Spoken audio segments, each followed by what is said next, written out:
Welcome to Danson Park for another big game in the FA Women's Super League as Birmingham City meet Arsenal.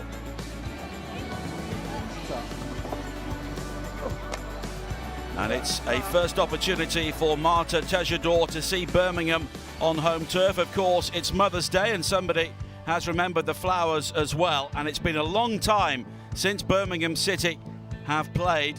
Their defeat at Yeovil was on the 20th of February.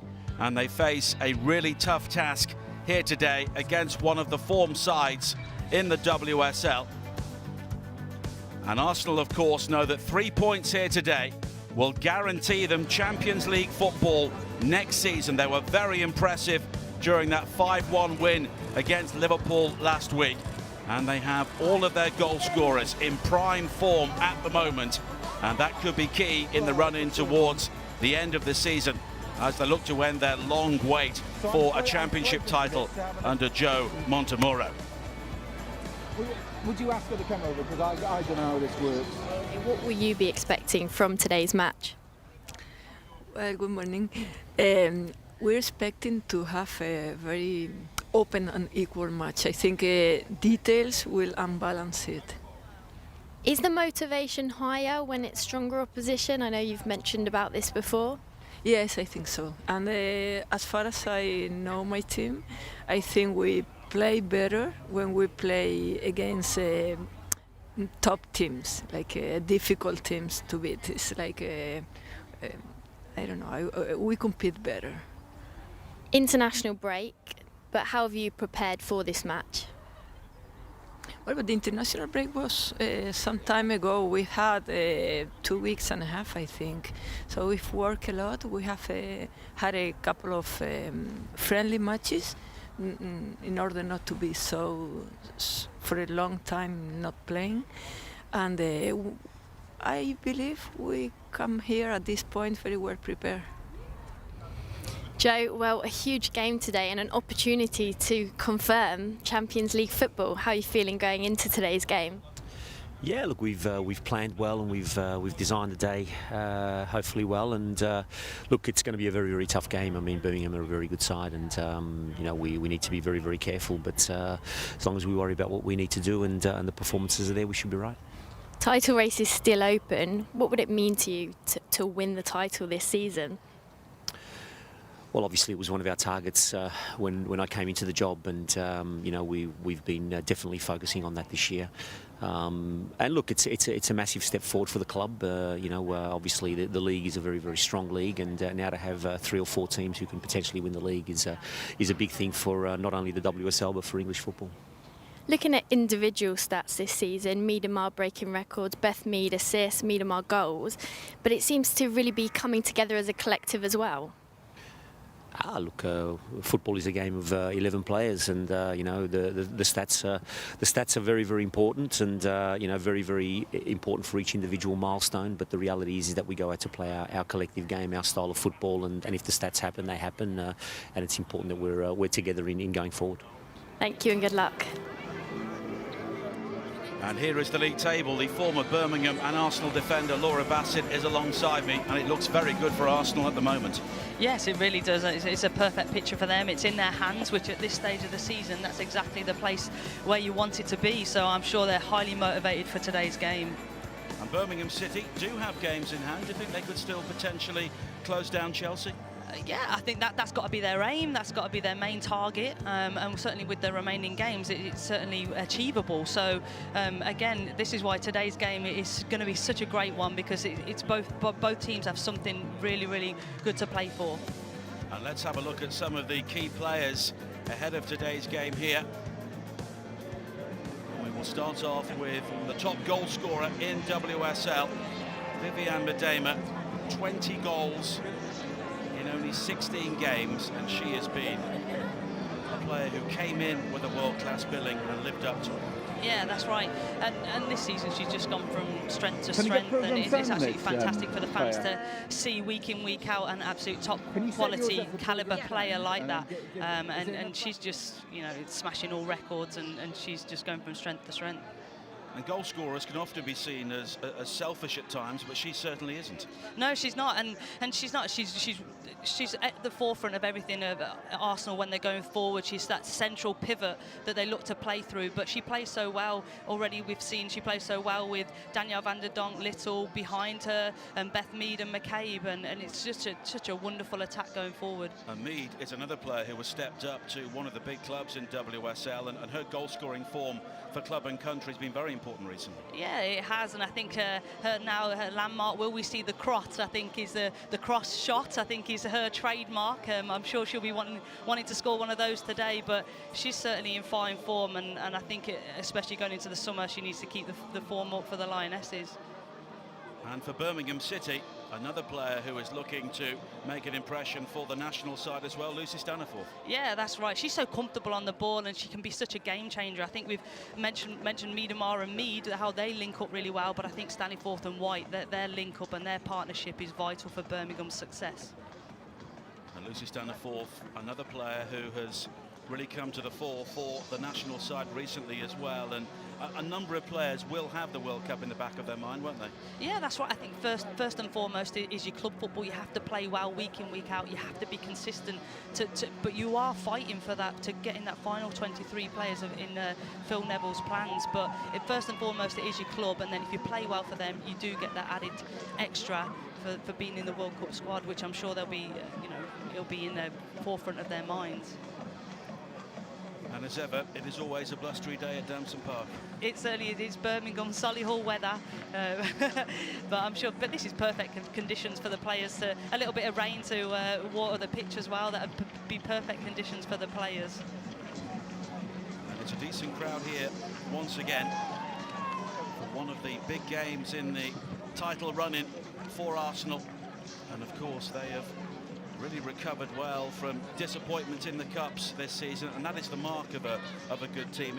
It's how you respond to disappointments. Yeah, that's right, and I think they have the strength in depth in the squad. They've got such quality international players. We're not just talking players who have got 1 and 2, 5 caps. We're talking good quality players, international. They're probably, the age of this group is really well. These players are in their prime. They've got international experience in abundance and the strength in depth, so like you say, they can bounce back from most situations. Marta Tejedor, this her first home game in charge. She's had a long time to assess the strengths and the merits of her squad since the previous game, and maybe that was something she needed. Yeah, that's right. I'm sure it's been an actual whirlwind for her since her appointment.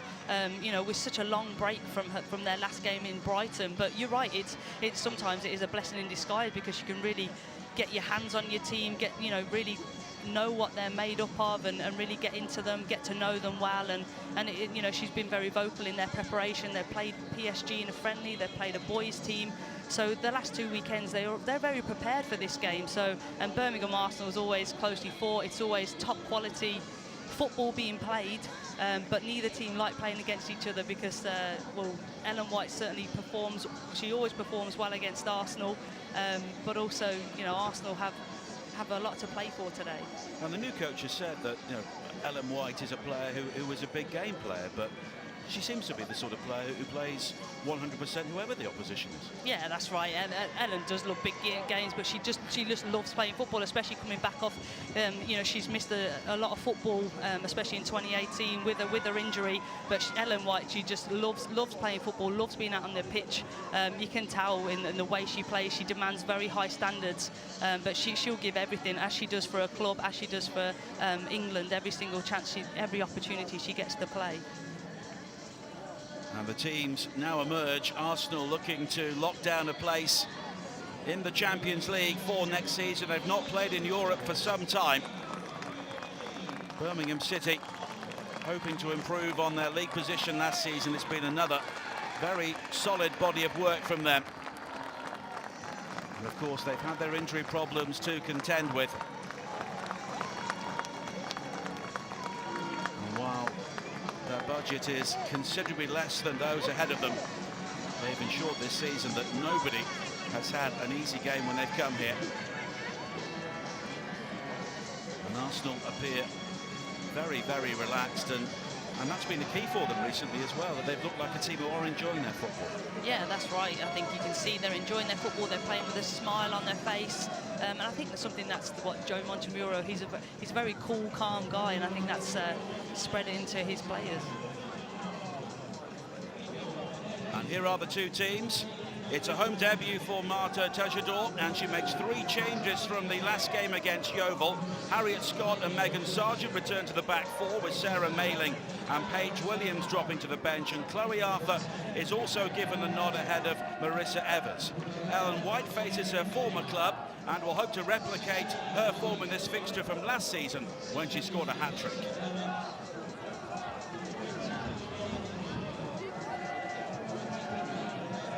Unsurprisingly, it's the same Arsenal side which dismantled Liverpool 5-1 at Prenton Park. Danielle van der Donk plays her first match since signing a new deal, as Joe Montemuro continues to ensure that key players are part of their long-term plans.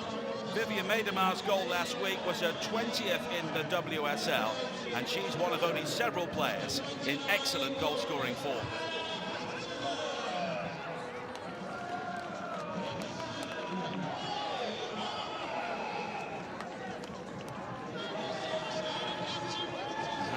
One of the players brought into this Birmingham team, and it was a long time ago, but they'll still feel a sense of disappointment for what happened in their previous game. Yeah, that's right. You always remember your last game, and especially if it was a loss, you want to play the next day as soon as possible to get over that, to put to right those wrongs. But there has been a lot of time. I'm sure there's been a lot of training work done with these girls, but I think they'll be concentrating in that huddle. They'll be concentrating on starting bright, starting fast, and getting at Arsenal and not shirking this game today. And Arsenal have been such a well-oiled unit in recent weeks, and they'll look to continue that here today. Louise Quinn continuing to wear that facial mask, but it doesn't really seem to bother her. No, it doesn't. It reminds me of Faye White back in 2009. Yeah, I think maybe it's your alter ego when you put a face mask on like that. But no, she's certainly been a very consistent player for Arsenal this season. And the back 4 has only conceded 1 goal in these 4 successive victories, which have propelled them towards the brink of European qualification. Rebecca Welsh is our referee here today.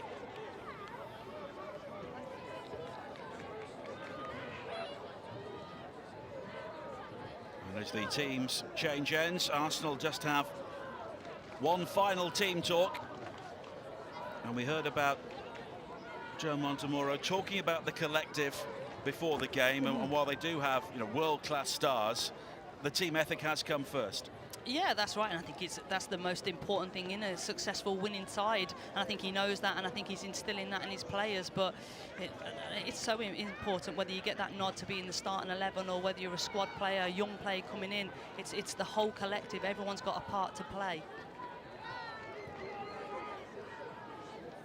Lucy Staniforth will get the game underway.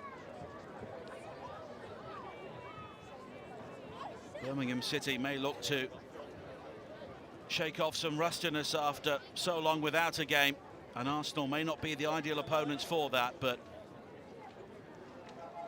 as Birmingham often show, the matches against the top sides in WSL often bring the best out of them.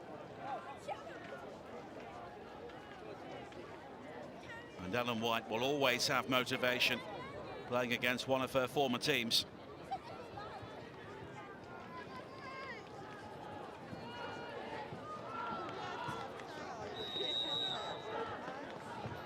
Arsenal 90 minutes away from a return to the Champions League, and they are in the red and white shirts, defending the goal away to our right in the first half. Here is Scott. And Vale looks to bring the ball forward quickly, but Arsenal will always close down in the wider areas. Scott again. Megan Sargent gives Hannah Hampton a first touch. And the 18-year-old continues to have the responsibility in the Birmingham goal following the departure of Ann-Katrin Berger. Yeah, Hannah Hampton's she's a keeper. She's so comfortable with the ball at her feet. She often plays outfield in training sessions. She's so comfortable. It's so good to see such a young player having that confidence. And that's a heavy challenge in the opening moments there from Charlie Wellings, and Kate McCabe really felt it. Yeah, you can see Aoife's just overran the ball there, and then she feels like she's got no chance but to follow through, but it's late, and it certainly looks like Katie McCabe's in some pain. And the yellow card is out inside the opening 2 minutes, and it's just a challenge to try and calm things down. Yeah, but I'm sure from a centre half's point of view, you wouldn't want to be getting a yellow card in the second minute. It's, you know, then you've got a whole game to play. It does affect your game. You have to be, you know, you have to be mindful of those tackles. She's certainly got to stay on her feet for the rest of the game now. And the more you look at that from Mannion, the worse it looks. Yeah, that's right. And all credit to the referee. Some referees would, you know, say to a player, that's your first warning. But all credit to Rebecca Welsh there. She's used the cards, and rightfully so. Katie McCabe, who has played more games than anybody else in the Arsenal team this season, just about back on her feet. 8 goals and 11 assists for the Republic of Ireland international, and saw one right at the very start of this game. Kim Little is over the free kick.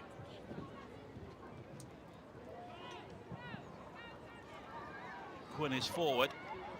It's aimed towards Bloodworth, but Birmingham are just able to scramble the ball clear. And the challenge comes in from Williamson.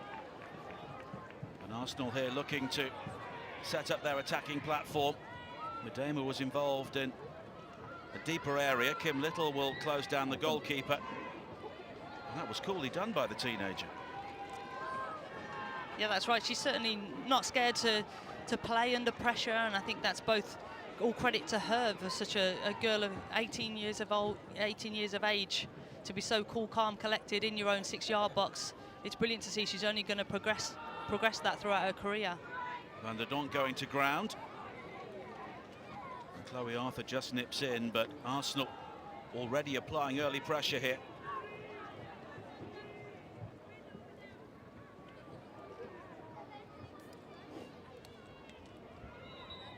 This time the free kick is given for the challenge by McCabe.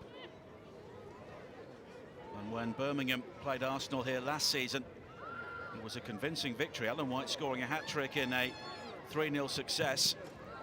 But in the corresponding game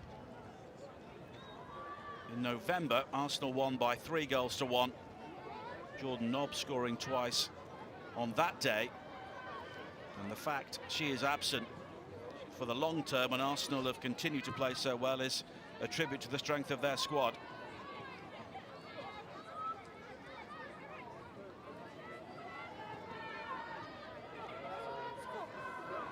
Val involved coming in field again, now Bloodworth, and it's just behind McCabe.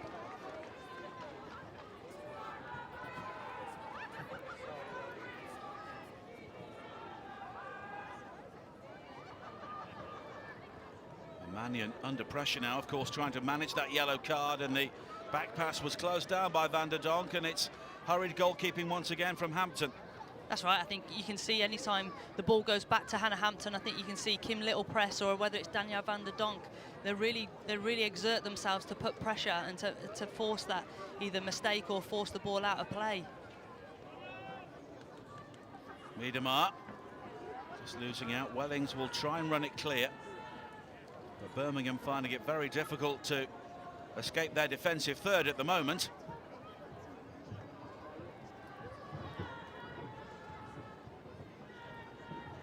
Van der Donk will take the throw in.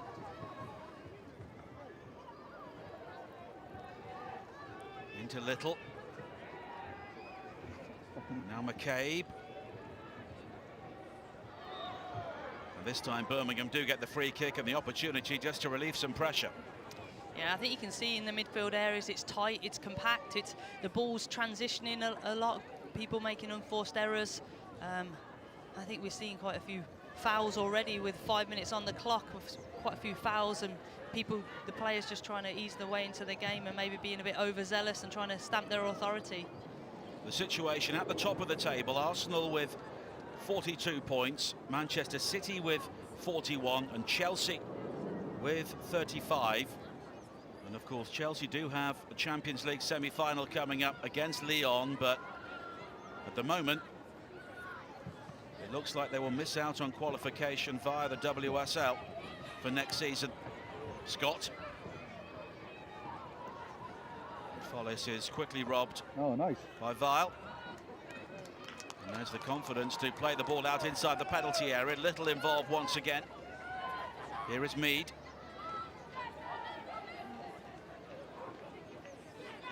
Hooked on towards Medemar, but Birmingham do well to break it up. Staniforth also involved. And now Harrop. Staniforth quickly finds Arsenal hunting in packs, and as a result, Birmingham give the ball away once again. Yeah, I think you can see in wide areas it's going to be a matchup. It's going to be 2 for 2 down both the left side and the right side. You've got Scott and Wellings versus Mead and Vi, Evans and McCabe versus Follis and Harrop on the other side. I think it's really key, those 1v1s, 2v2s, who's going to be the better. Certainly last week Arsenal played Liverpool and was so dangerous from wide areas, from crosses. So we'll certainly see if that happens today and if it's still the same result. Sargent with the clearance there to halt Lisa Evans. Joe Montemuro always speaks about the collective, but he must be delighted that so many of his big names have really taken the initiative in the closing weeks of the season.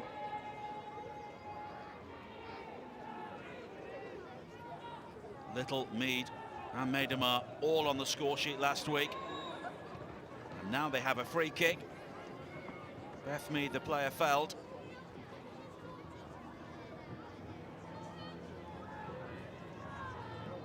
I think Keris Harrop got too tight too early, and it's easy for Beth Mead to roll her there, and certainly Birmingham are living dangerously, giving so many set plays away in such dangerous areas, inviting pressure on. And Quinn is forward once again.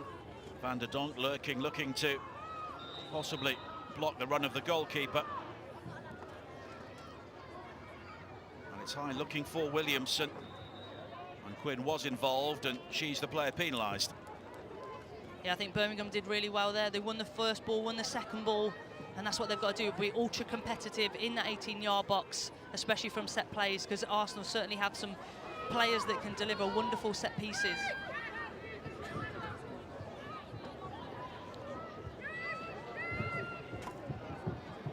Hampton was aware that Medemar was in the vicinity, but he's still able to complete the clearance. And it's an Arsenal throw.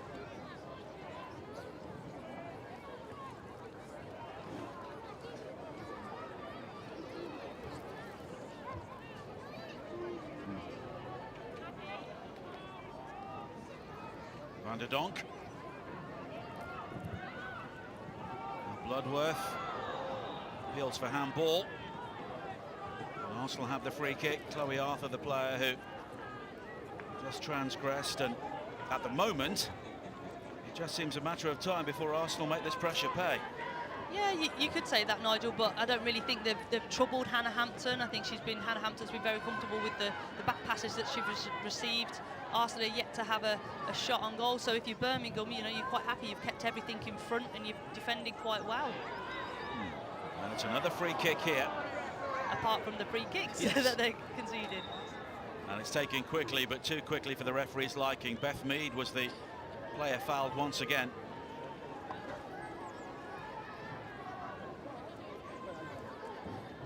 And she's another player who has adapted her game. When she made the move to Arsenal, she was the main player, of course, at Sunderland. Everything went through her, but now she's having to play in a different sort of way. Yeah, and I think it's all credit to her. I think she's certainly a player that she just wants to play. She wants to get the ball. She wants to be so exciting. and make things happen, whether that's down centrally or out wide. And again, the referee penalises Birmingham City. Chloe Arthur this time for the clip on McCabe. And this is a free kick which is in a central area and offers more danger. Yeah, that's right. I think Chloe Arthur, you know, she's in the central midfield. She's so combative, and that's what Birmingham. She's going to have to deliver that for Birmingham today. She's full of energy. She breaks things up, but you know she needs to do that without giving away these free kicks in such dangerous areas. Dominique Bloodworth is eyeing this one up. McCabe is also somebody expressing an interest, but it will be Bloodworth who curls it, and the wall does its job bravely. Harriet Scott took that full in the face. Now Maidemar comes out to Williamson. Mead is onside. She has support. Maidemar! And that's a really good save by Hannah Hampton. It's a fine save from Hannah Hampton. Again, Arsenal looking dangerous from wide areas. It's a great cross and a free header from Maidemar. But all credit to Hannah Hampton there. She's got a hand to it and just been able to flick it onto the crossbar.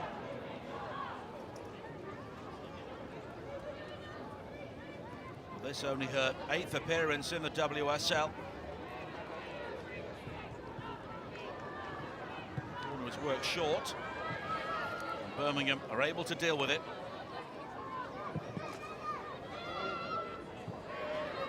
Now they will have some respite. This Birmingham's first home game since January the 13th. Since then, of course, there has been a change in coach with Mark Skinner moving to Orlando. Here is that chance again for Maidemar. Again, Maidemar, I think she'll be disappointed with that. I think that we've seen her, she's so clinical with her head and her feet. There's a great opportunity for her there to get off the mark.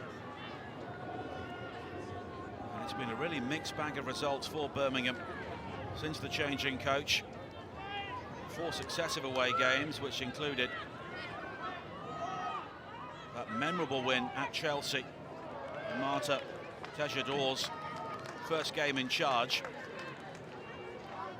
And they also followed that up with another away success at Yeovil before defeats against Reading and Brighton, when they may just have been thinking about the pressurising Chelsea and maybe even higher.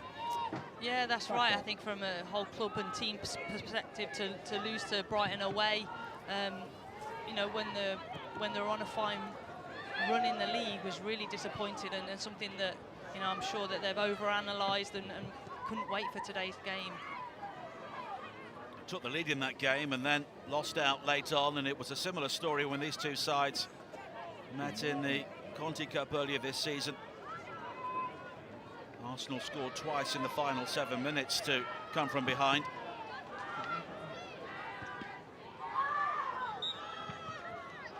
Arsenal have the throw in here.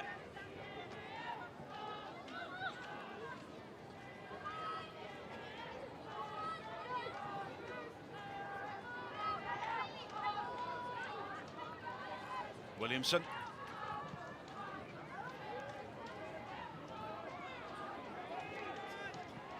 And again there is space for Kim Little.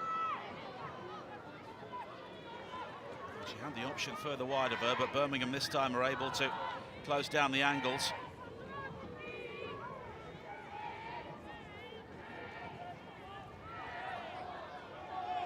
Harrop's clearance doesn't really make the distance. And now she'll have to try again. And she's been hemmed in by Van der Donk.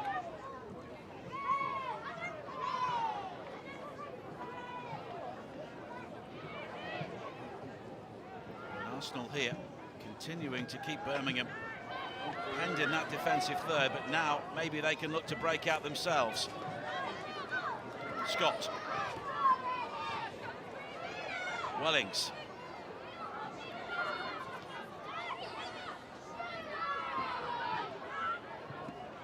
And it's a rare piece of possession for Birmingham inside the Arsenal half, and they may get a corner here as Val slides in to ensure that Ellen White can't fasten onto the through ball, and Birmingham do have the corner. Yeah, all credit to Birmingham there. I think that was a fine passage of play, solving pressure, moving the ball quickly, and getting it out wide where the space was, and that was a real good passage of play, probably the best that Birmingham have put together so far. Lucy Staniforth will take the corner.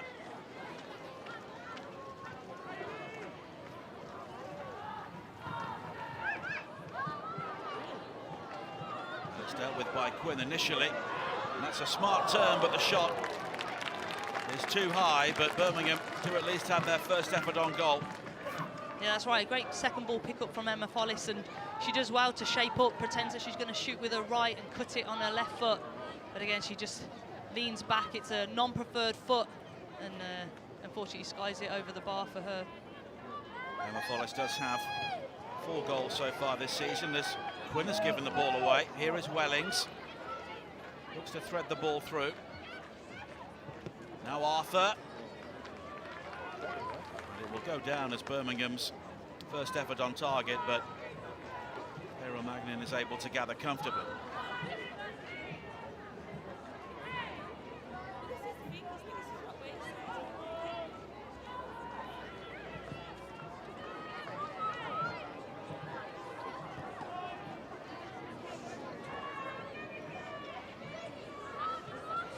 Hampton finding Manion, who is quickly closed down by Van der Donk.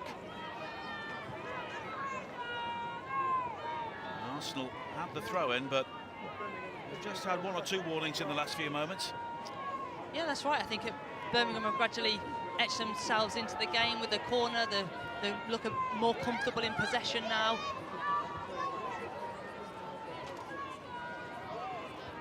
Williamson.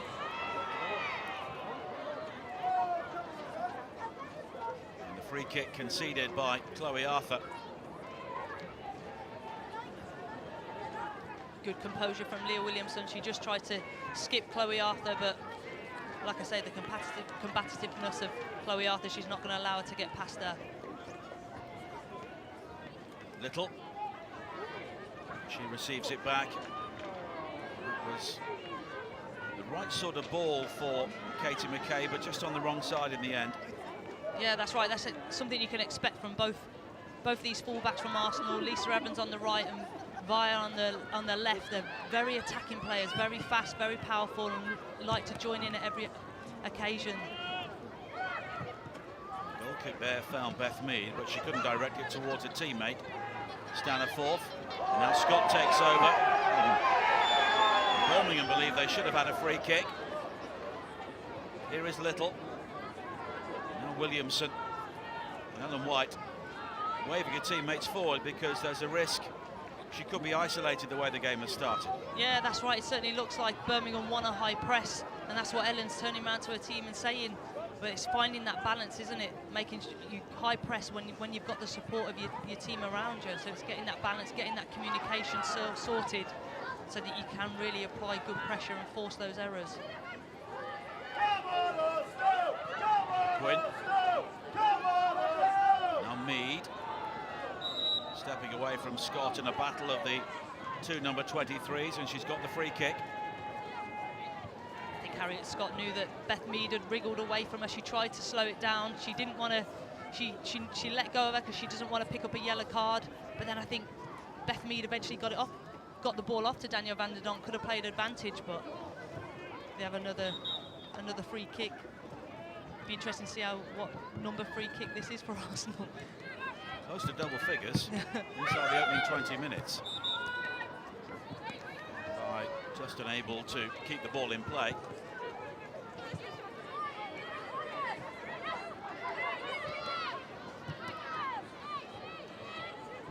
The title contenders have had difficult games here so far. Manchester City did win 3-2, but they had to come from 2 goals down. And there was also a 0-0 draw involving Chelsea. And Birmingham have taken points off them in both of those games with that victory at Kingsmeadow by 3-2. Bristol City the other side to win here, only 1-0. Like I say, I think Birmingham pride themselves on making making Solihull Moors a fortress so that no team likes to come there because they know they're up for a tough game. Birmingham have always been so strong at home, and a fine home record to support that. The biggest win at home this season, 3-0 against West Ham. West Ham in action later on today against Chelsea.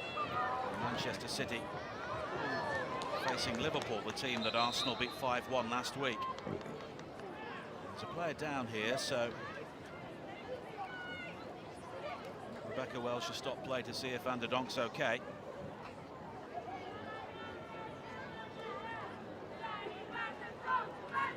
Van der Donk was saying before this game that under Joe Montemurro, she feels she has more of an impact now inside the penalty area, whereas before she was looking to create in the wide areas, but she's maybe become more selfish in a good way. Yeah, I think Danielle Van der Donk, since she's arrived in England playing for Arsenal, I think she's such a classy player, and I think she's just got better and better each year. She's a tough player to play against, and she's got the out of possession. She's very tenacious. But in possession, she's such a classy player, and like you say, she's added more selfish traits to her game, and I think it's only benefited her. And I think we're yet to see even more from Danielle Van der Donk, and it is a credit that we've got her in this league, that we're seeing her fine performances week in, week out, because she's such a main player for Arsenal. 12 goals so far this season.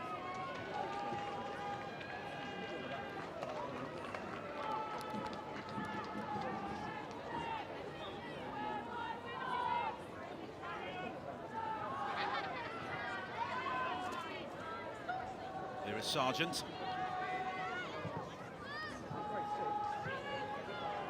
That's a very good ball, and Scott has managed to get forward, and Birmingham have won another corner. Vi with the block. And in the last 10 minutes or so, it's become more of an even contest in terms of possession. Yeah, that's right. I think we're seeing Harrop higher up the pitch from left back. Scott, we saw there higher up from right back, supporting Wellens and Emma Follis, and that's what happens higher up the pitch. Get crosses in and you can force errors from Arsenal.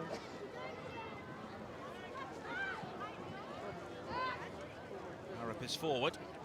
Stana Forth will take the corner once again, and it's another good delivery which Quinn has to deal with. Birmingham trying to get the second ball into the box, but Harrop is ultimately robbed. And Arsenal will deal with the situation.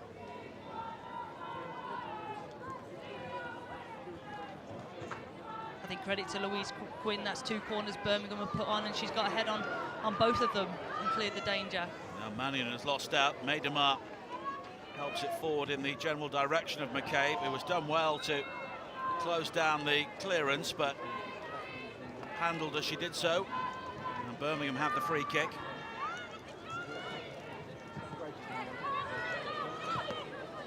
Wellings. Still only 20 years of age, Charlie Wellings, but it feels as though she's been around for a long time. Yeah, that's right. She's such an experienced player, like you say, in comparison to her age, but she's so hard working out of possession. She's that one player that you know will do her defensive duties so diligently, and in possession, you know, she's reliable. She's adding to her game week by week. Van der Donk. Wellings is there again. Mead will try and pressurise her. Mannion.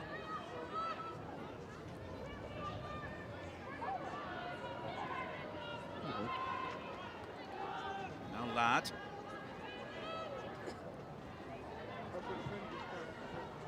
She needs some help here, or does she? Well, that was terrific play from Hayley Ladd to draw the free kick in the end.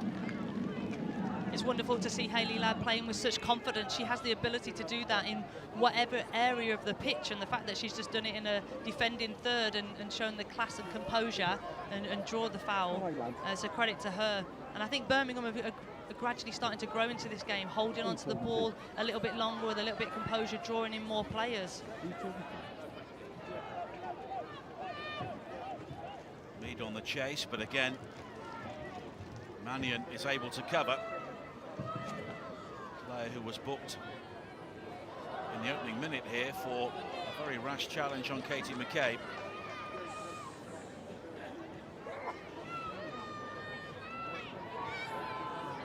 Hannah Hampton with only one real save to make so far, and it was a good one to keep out the header from Medema.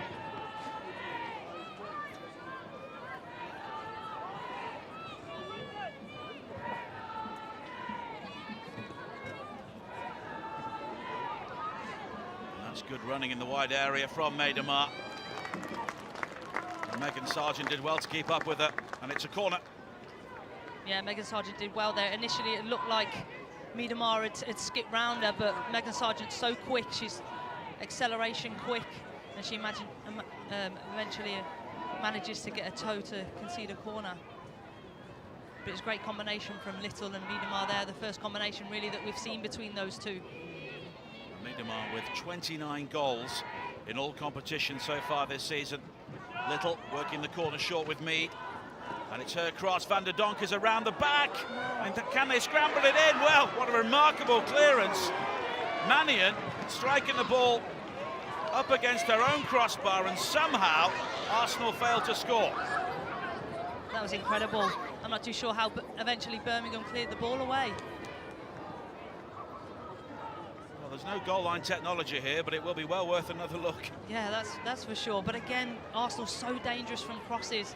That was a deep cross. Ludworth was in there trying to shovel the ball over the line. I'm not too sure Megan Sargent, even though he hit her on the head, I think, I'm not too sure she even knows what happened there. Well, it was Mannion with the initial clearance, and it almost hit Sargent on the way down. Like I say, a deep cross. Again, another free header from Danielle van der Donk, and everyone's just putting bodies on the line from a Birmingham perspective, and eventually Ellen White gets a clearance. Alvey, that's another good cross.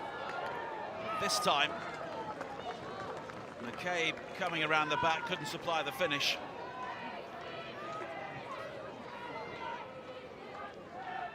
Certainly feels like Arsenal are turning up the pressure now, and it doesn't feel as comfortable from the. Normally Birmingham look comfortable when defending, but you know there's been a couple of shaky moments the last minute.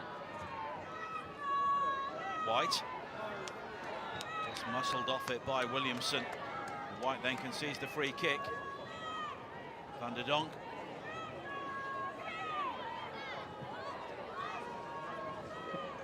Quinn. Vi.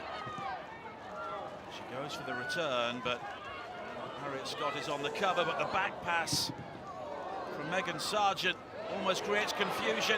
And here is Van der Donk, Miedemar. That's a really good save again by Hampton. Again, that's that moment where Danielle van der Donk, if she had been more selfish, finish that herself. We'll find out on the replay probably. Now Bloodworth.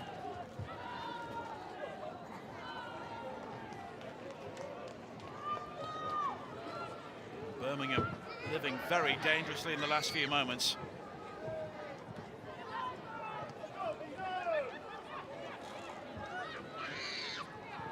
Right. Williamson.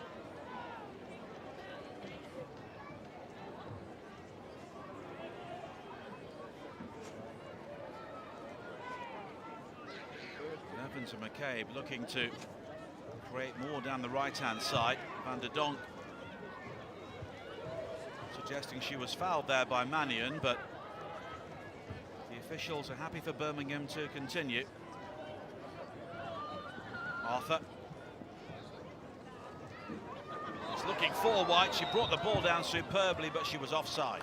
Yeah, I think that's something Birmingham can do a little bit more. I'm sure Ellen White's making those runs out of screen, and the Arsenal defence are dropping deeper and deeper with her. But can Birmingham, you know, the likes of Chloe Arthur, Hayley Ladd, Lucy Staniforth, get their head up a little bit earlier and play Ellen White in, because she's certainly got the beating of any Arsenal defender if she's given the opportunity. Staniforth and White again, and there is no flag this time, is there? Well, there is. She just made the move in behind, but again, it's a risky game. It really is, and I think spot on to Arsenal. They got that back line really right then. And McCabe has gone down.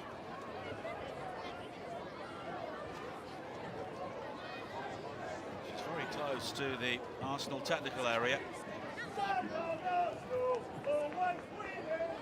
We've seen Vivian Miedema denied on a couple of occasions now by Hannah Hampton. Yeah, I think Birmingham initially did well to kind of rectify those mistakes, but eventually Arsenal, you know, did win the ball back, and I do think Danielle van der Donk could have took that opportunity herself and scored rather than pass it to Miedema, but a fine save from Hannah Hampton, that's a big moment and a big save for a crucial time. And there was an important touch in there from Keris Harrop as well, just to ensure that Miedema couldn't get a clear sight of goal.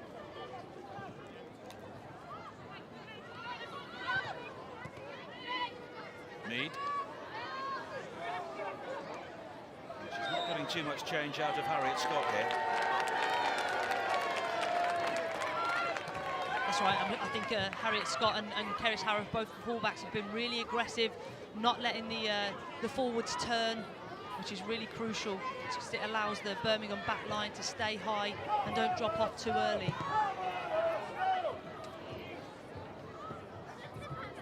But I'm sure McCabe and Mead know that they're in a game today.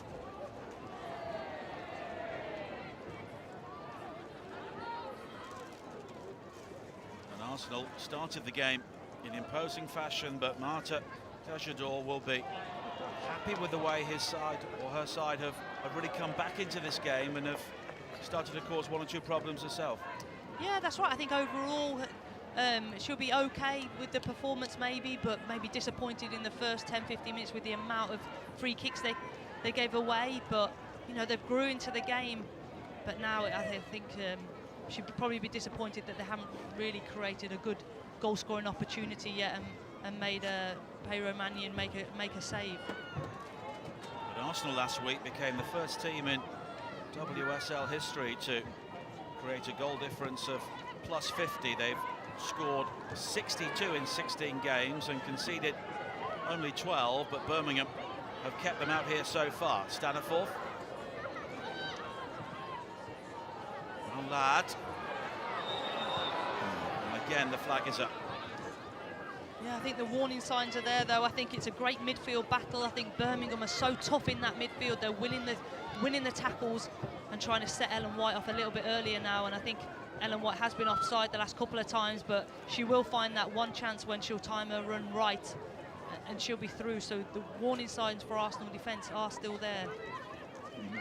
And if Arsenal are to qualify for the Champions League here today, they're being made to work very hard for it. Here is Arthur winning it back well. Staniforth finding White, and that's a good effort. Pedro Mannion had to go at full stretch to ensure that Ellen White wasn't able to give Birmingham City the lead. That's a great piece of closing down from Birmingham. You could see 2-3 players swamp that, win back the ball and set Ellen White off, and it was a good shot. I think she'll grow confidence in that, getting that shot off and seeing that keeper make a save and force a corner for Birmingham. They just need to keep it away from Louise Quinn now. The delivery challenged for by White, and in the end it's hacked clear again at the expense of another corner. And we've seen in the last 10 minutes or so the real value of Ellen White to any side. Yeah, that's right. Give her the service and she will cause problems. Any defence in the league, she will cause problems with her movement, with her perfectly timed runs. You just need to give her the service, keep her in the game, and don't let her become too isolated. Come on. Staniforth with a deeper corner this time, and it's pulled away by Pedro Magnan, and she does have the free kick anyway. Yeah, at one point then I thought Keris Harrop was going to get a free header, but she came flying out of nowhere, and all credit to her for coming out so brave and so far. The Arsenal goalkeeper has 7 clean sheets already this season, but she had to really stretch there to ensure that Ellen White didn't damage that tally.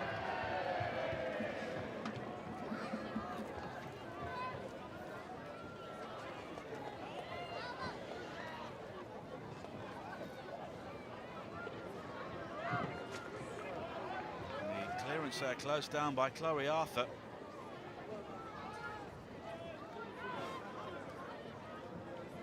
Joe Montemuro saw his team dominate the opening 15 or 20 minutes, not score. And as a result now, Birmingham have gained in confidence. And what do Arsenal do to try and change the course of this game? Yeah, I think that they're a top quality side, so I think that they'll sometimes soak up pressure and then maybe use the counter-attack. Here is Mead. Didn't go for the cross shot this time. McCabe popping up on the left. That's a smart turn by Little. And still, and the shot blocked, and it's a corner. Again, good move from Arsenal, and we've seen some top quality defending from Birmingham. I think it's a tale of what's happening in the two 18-yard boxes now, end to end. Again, great skill from Kim Little, dropping a shoulder, taking it the opposite way. And again, Hayley Ladd and Harriet Scott making sure that she doesn't get a shot off on goal. And it will be great to see her finally in a major tournament this summer, fingers crossed. That's a corner. It's deflected away, and Birmingham eventually clear. Follis got the ball out. And now there's an opportunity for Wellings to try and break, but Kim Little again doing her defensive duties. Ellen White closing down the goalkeeper, but Arsenal will try and build. Maidemar with a smart touch. Now Mead. Maidemar once again. Van der Donk was down the centre. And now she pulls away to the right-hand side. Arsenal have 3-4 players in support, but Van der Donk goes for goal. And it's turned aside by Hampton. That's a fine counter-attack from Arsenal.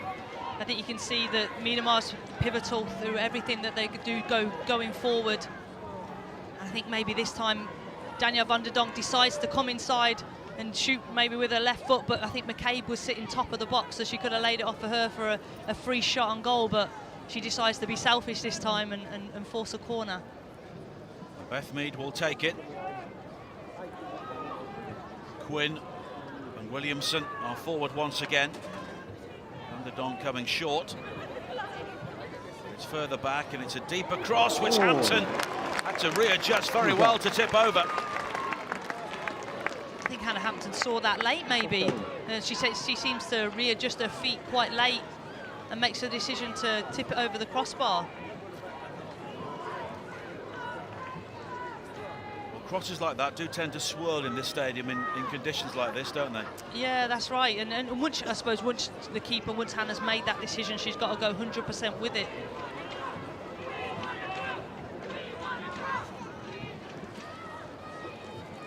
Beth Mead will now try her luck from the left-hand side.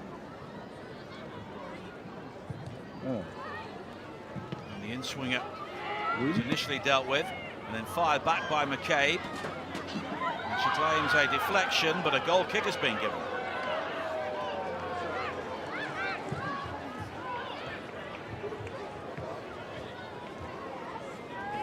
There's collective disbelief there from the Arsenal players.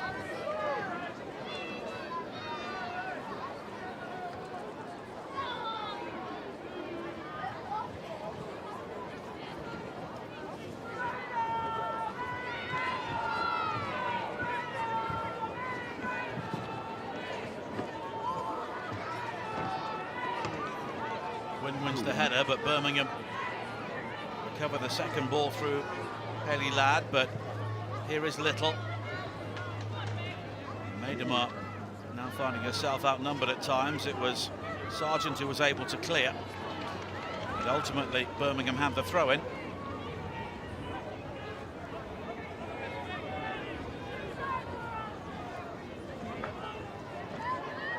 Van der Donk came in very quickly there, and that was coolly done by Hampton, or at least it looked cool. Yeah, it was very impressive. I think if we see that from the 18-year-old, I'm not too sure many keepers in this league would have done that when Danielle Van der Donk's pressing you so quickly.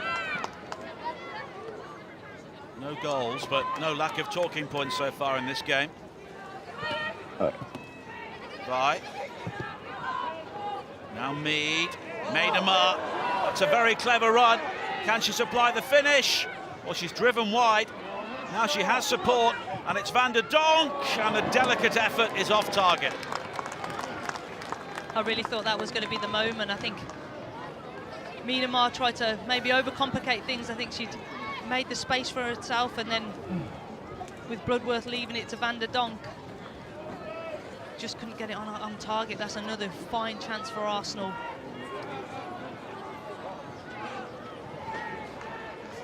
Van der Donk had the time there and maybe tried to be too precise.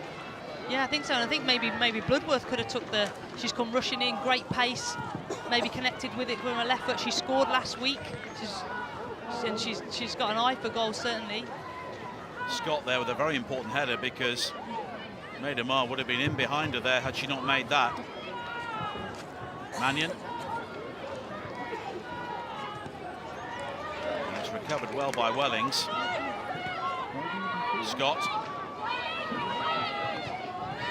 Accomplished play from Ladd. Now Scott again. Staniforth. That's really good play from Birmingham. Staniforth continues before she's just muscled out of it by Van der Donk. Vi. Solid challenge again from Sargent. Here is Wellings. Ladd. Arthur. It was just behind Harrop, but more expansive from Birmingham there. Yeah, that's right. I think the movement of Lucy Stan to come and support the ball and move, pass and move, I think it isolates Arsenal, and they can get through them. It's just then what they decide to do with it, go forward to Ellen White or switch the play. But if they switch the play, it needs to be with quality. Miedema on the move once again. Sargent's clearance will give her the opportunity to think about the cross. And Miedema goes for goal, and Hampton gathers well. I think Sargent lost where Hannah Hampton was. I think she tries to maybe tow it back to her, but realises she wasn't there. But again, you don't want to give Miedema too many chances like that.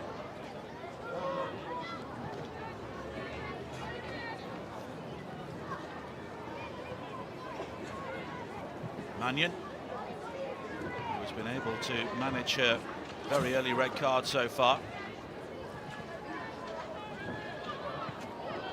The acrobatics from Ellen White, but it's some way beyond Harrop.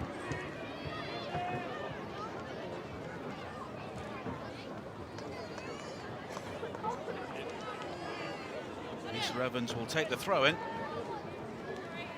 as we close in on half-time.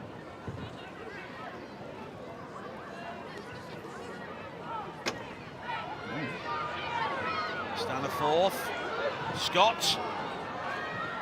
It's quickly closed down by Vi, and it will be a goal kick in the end.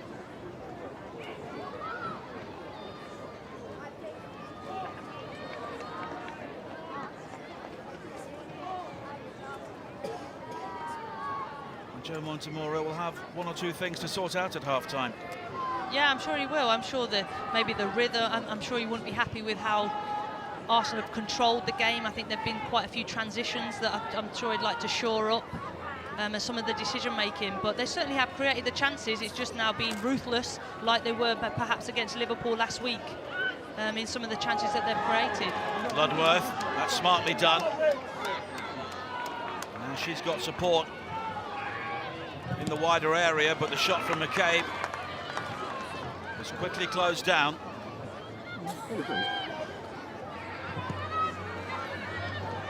Ellen White was off and moving once again, but Vi quickly cut it out.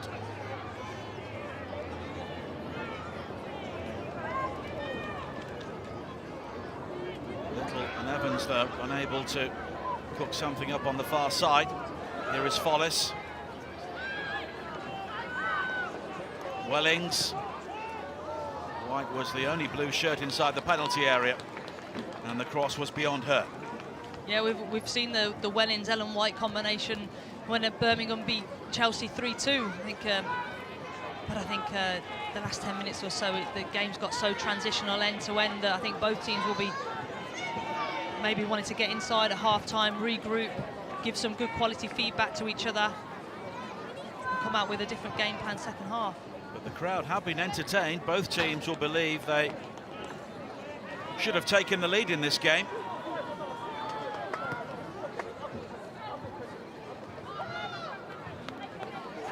Haley Ladd quickly closing down. Catherine Vi. Bloodworth. There's a good ball from Williamson. Van der Donk coming deeper and losing out to White. Now Ladd. Stanner fourth. Follis was the target, and Arsenal will eventually get the ball clear. Maidemar. And that is half-time, and it's been a very well-contested 45 minutes. Arsenal dominant in the early stages. Viviane Maidemar with a couple of really good chances. Arsenal also saw Birmingham's Aoife Mannion strike the underside of her own crossbar, but Birmingham have also played their part. Yeah, that's right. I think Arsenal will be the happier of the two teams, creating more chances. I think they'll be disappointed not to go in 1-0 up at least. But you know, Birmingham have certainly shown that they're a threat from set pieces and on the counter-attack, especially when they feed Ellen White. And at half-time, it is Birmingham City 0, Arsenal 0. And Laura, we've seen in this game, in the opening 45 minutes, that if you are a team challenging for the title or the Champions League, at this level now, you can't take anything for granted. No, that's right, and I'm sure, like Joe Montemurro said in his pre-match interview, that you know they wouldn't take this game lightly. They know that the two teams are always the games are always closely contested. But you know, sometimes it takes to the second half to break these top quality teams down. Birmingham have already been renowned for their strong team defence and their work ethic. So I'm sure, you know, going in at half-time 0-0 with the chances that they created, I think it's different if Joe Montemurro was going in at half-time not having created any chances, but the fact they have, I think, will be pleasing for him. And let's have a look at those chances for Arsenal during the opening 45 minutes here. And the first one fell to Viviane Maidemar, and the header kept out superbly by Hannah Hampton. Yeah, I think Miedemar's, no one's picking her up, and she just moves from the penalty spot to the top of the 6-yard box and connects with it, and Hannah Hampton does well. And then there was a remarkable goal line clearance. Van der Donk and Bloodworth were involved, and Aoife Mannion striking the underside of her own crossbar. Yeah, I'm not too sure, but Birmingham have done well to get bodies on the line and eventually clear danger. Hannah Hampton stood firm there, not allowing Bloodworth to get a shot off. And then there was some uncertain defending, which led to a clearance from Hampton, which broke to Van der Donk. Maidemar seemed to have time to assess the finish, but in the end she was crowded out. Yeah, Van der Donk's done so well to press top of the box. She could have shot, she gives it to Miedemar, but I think that first touch, taking it to the right, has allowed Hannah Hampton to close down the angle. And Maidemar again stepping in here before the goalkeeper. And she had Van der Donk in support. Bloodworth also rushing in, and Van der Donk went for the delicate dink, and it was off target. You always know with Miedemar she's going to cut, chop the ball, fake, and I think maybe she could have got a shot off as soon as that ball's played, but she decides to play it to the top of the box. And again, with Van der Donk's quality, could she have hit that first time, but she tries to be too precise. Birmingham played their part as well. Emma Follis controlling it well from the corner, but right underneath it. Yeah, Emma Follis shows her composure and her skill and quality, and she has got a fine left foot, but she just gets over the ball, which fires the ball over the crossbar. And Ellen White, against her former club, has worked really hard, often with little service, but she found it here from Stannerforth. A really good effort, forcing a really good save. Yeah, Ellen White stays alert, stays sharp, and there's only one thing in her mind, and that's get a shot off from whatever angle. Ellen White's capable of scoring, and credit to her for making a fine save from Prero Magnon there. So goalless at half-time. Later on today, of course, Manchester City will be looking to keep up the pressure on Arsenal as they take on Liverpool at the Academy Stadium. And let's catch up with a couple of their England stars, starting with a free-kick masterclass from Steph Horton. Come on then, I'll show you my free kick routine.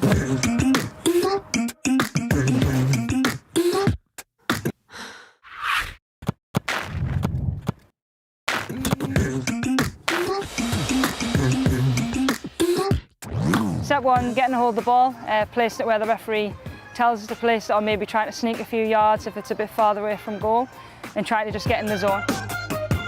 Step two would be eyeing up where the keeper is and where she's placed the ball. So then that in my head, it kind of decides what technique I'm going to use or how hard I'm going to hit the ball. Step three would be my run-up. I think it's something that I've really worked on over the last few years in terms of how I strike a ball, and for me it's normally around 2.5 steps. Step four would be waiting for the referee, making sure that I'm in the zone. I've took that little bit of a breath, I took a bit of time. Step five would be making sure I try and score a goal, and for me, the way that I strike the ball, the technique that I use is the instep of my foot. I think there's other players that can hit it harder than me, but for me it's all about being precise and trying to get it away from the keeper as much as I can. Fran, you ain't saving that, are you?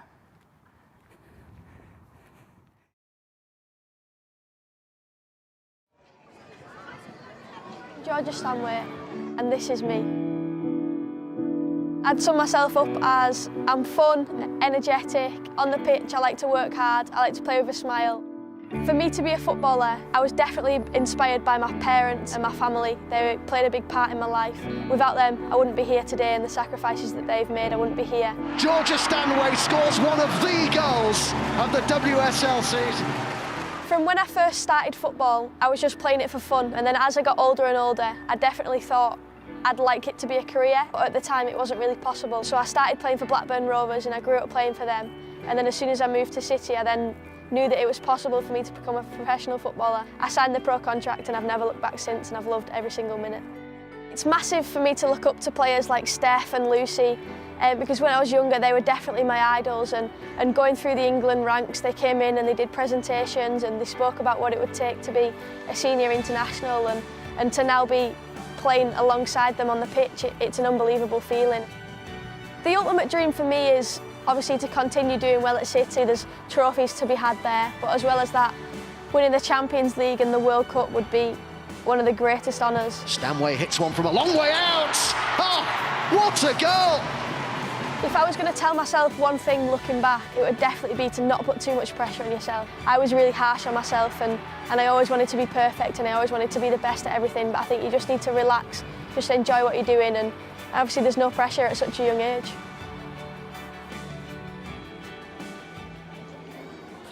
Well, Georgia Stanway, one of the young stars in this England team, and Laura, she is somebody, of course, who has had a terrific upbringing on and off the field, and we're seeing it now. Yeah, that's right, and she certainly plays with a smile on her face. She seems fearless. I think when young players come into sides, they maybe give the ball, you know, to some of the senior players. But when she receives the ball, she's so composed. There's one thing on her mind, and that's to get a shot off. And we've seen so many attempts, so many long-range shots, but you know, she's got so many facets to her game. She takes players on, she gets a shot off, we see her running channels. She's such an exciting young prospect. And when you're in a star-studded team like Manchester City, you have to keep working hard to maintain those standards to stay in, and she does that. You do, and she's certainly surrounded by some top professionals. Jill Scott, Nikita Paris, Steph Horton, Jennifer Beattie, Karen Butt, it's endless. So the fact that she's learning from those types of characters can only help her progress her and develop her in the right way. And Georgia will be in action with England later this week as they take on Canada, and that's live on BBC4 from 7 p.m. on Friday.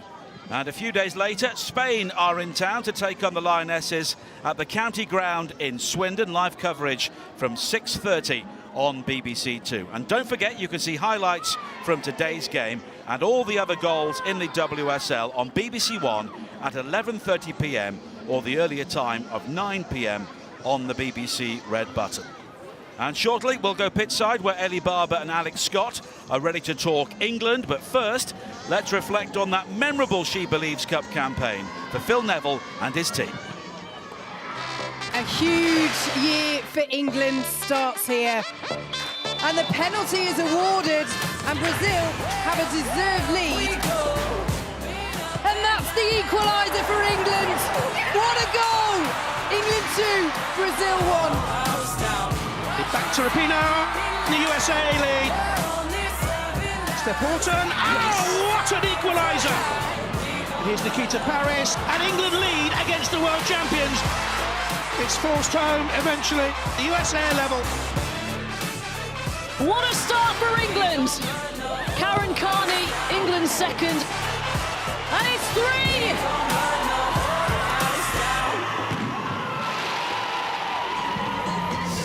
Oh. What a week that was, Alex, for England. Incredible stuff. Special, especially to win your first She Believes Cup. And when you look back, when England have done well in the Cyprus Cup, lifted the trophy, they've gone on to have a great tournament. So fingers crossed.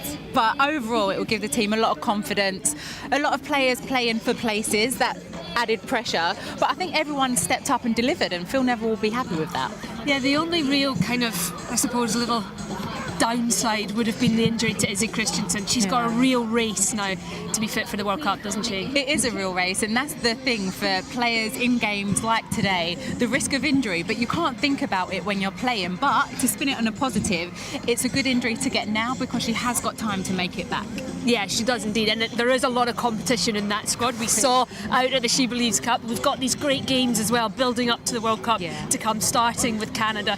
It's going to be a really good kind of building momentum into that World Cup. Yeah, when you look at the games, they're a great test because Canada, when you look back 4 years ago, playing them in the quarter-final with that crowd, so they'll be coming into that game with a point to prove. But at the same time, they're good physical tests. They like to play the boards in the channels, and some of those players from the last World Cup are still playing, so they come with that experience. And England, yes, they've got the likes of Lucy Bronze, Steph, who have that experience, but a lot of young players in the England camp as well. Yeah, and it's a sellout as well in Manchester, which is brilliant to see building up to that World Cup, to get some real crowds and sort of send England off on a positive, on a high. Yeah, and that's what you want as a player. You want to be playing for your national team and your club team, but you want to be playing in front of the crowd. They do, it gives it that added incentive. They cheer you on, you want to play for them, and it does, it just makes it special. And like you said, especially with these run-ups going into the World Cup, we want the girls to go off with a great send-off. What is it like being in a squad at this stage, building up to a major tournament? But no, there's so much competition because you know, you look at the squad, that there's players going to have to be cut from that squad going into the World Cup. It's going to be a really hard decision for Phil Neville to make, and it must be hard for players that don't make it, but also players that do make it, and see some of your teammates and your friends not get there. It is hard, but you know, you create a culture within that you're not, well, you are thinking, because you know you're competing for a place, but every single training session and every time you're in camp, the meetings, the work that goes into it, you're fighting for places, but you actually know you're creating a team environment. And actually, if I know that person in front of me, which say before, let's go back to when it was me and Lucy Bronze, I know I had to be at my best or Lucy was going to then take my spot. And for Lucy to take my spot, she knew she had to be at her best. So you're creating a better competition, which ultimately creates a better England team. Did you just see a ball behind us? No, I didn't see a ball behind us. I saw Birmingham coming out on the pitch. So we better wrap this up. But let's have a quick word on Scotland, because that will be England's first World Cup opponent, and they've got Chile and Brazil to come, and then they have a send-off of their own at Hampden Park. I mean, how special to play in your national stadium. And that is very special, and I think it's crucial that Scotland have that opportunity to do that, because going into the World Cup, most of the games they're already selling out, and we saw in the Euros when Scotland, I think that affected them in that opening game, playing in the crowds, they looked nervous, so this gives them a good send-off, but gets used to them playing in those environments, and the pressure as well, playing in front of your home crowd. We have seen some massive crowds over the last couple of weeks in Spain and Italy, it's like sensational stuff.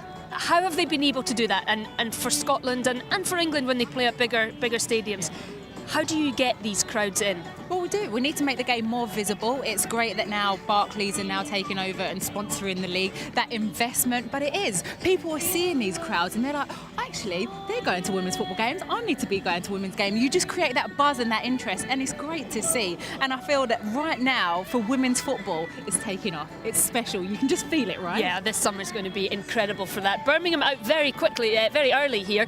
No Arsenal as yet.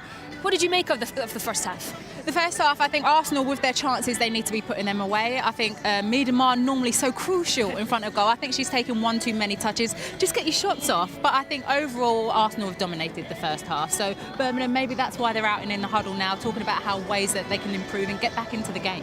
Yeah, you always know you're going to face a tough test against a Birmingham side, particularly on their own patch. you've got to take those chances. You do, but for Birmingham, they've got an outlet in Ellen White who's so clinical in front of goal, I should say. So they just need to release her more. Actually, let's spin Arsenal. I shouldn't say let's spin Arsenal because I don't want to be giving the tips away to them.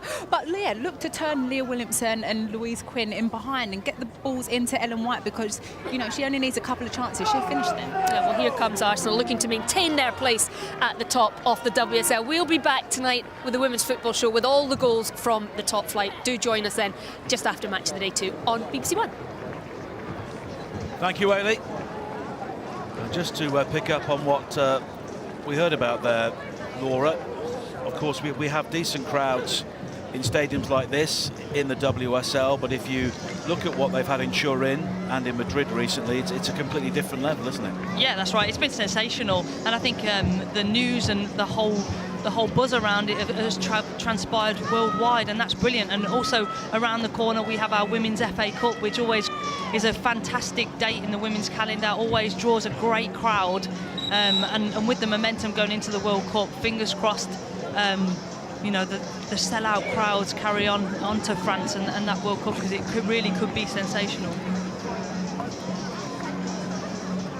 Well, Arsenal will hope to experience the similar sort of atmosphere that Chelsea did in the Champions League in midweek next season if they can win here, but that is by no means guaranteed on what we saw in the opening 45 minutes. Arsenal creating more clear-cut chances but not taking them, so as a result it is goalless as we start the second half, and Birmingham City in their blue and white defending the goal away to our right-hand side. Defended well at times. Hannah Hampton making a couple of excellent saves. And of course we saw the effort from Ellen White, which just reminded Arsenal that they need to be alert at the other end as well. Staniforth. Now Mannion, who had around this stage in the first half had already been booked. I'm sure she's been reminded of that at half-time, that she is on a yellow card and she has to stay fully focused and concentrated throughout this whole 45 minutes if Birmingham are able to keep 11 players on the pitch. And she is one of the locally born players who really knows what it means to feature for Birmingham City and has been part of their rise and achievements over a number of years. Quinn. First touch for Peiro Magnan at the start of the second half.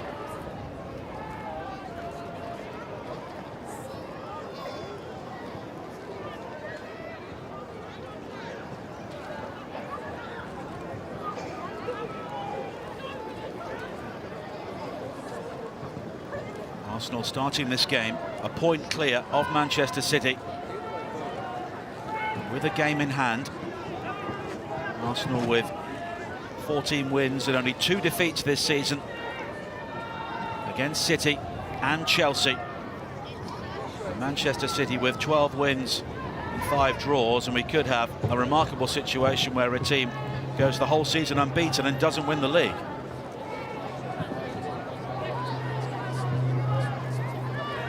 And of course it is Arsenal against Manchester City on the final day, which really could be winner takes all. Mead. Arsenal at the moment need 9 points to clinch the title, but there's a Birmingham player down on the far side, which is why Keris Harrop has played the ball out.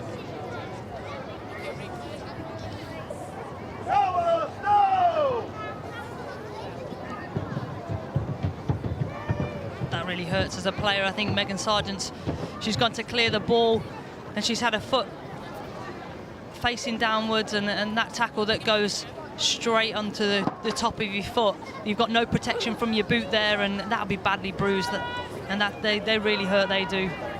So an early concern for Marta Tejador. And what do you feel her message may have been at half-time? I think think from Marta Tejedor's interviews and her persona, I think she is an attacking coach. She does like to possess the ball, so it would definitely be to get higher up the pitch, maybe for the back line to stay higher, reduce the ranks, reduce the spaces in between the ranks, and attack more as a team to really try and penetrate and get some more shots off, because I think she's quite a positive coach from her interviews that she gives, and she really does like to trouble the opposition. She does have plenty of international experience, having coached both Chile and Peru. Although South America, Brazil apart, of course, has not been hugely successful on the world stage in recent years, but that could change. We saw Colombia make an impression on the most recent World Cup. Yeah, I think also Marta Tejedor does some work with FIFA as well in education, so I'm sure she has a wealth of knowledge. It's just having time to impart that onto your players and your team. Coming in mid-season can often be difficult as well, as Miedema doesn't link up with Mead. And the big disappointment for Birmingham has been the end of the FA Cup run, because they must have been eyeing up at least a semi-final.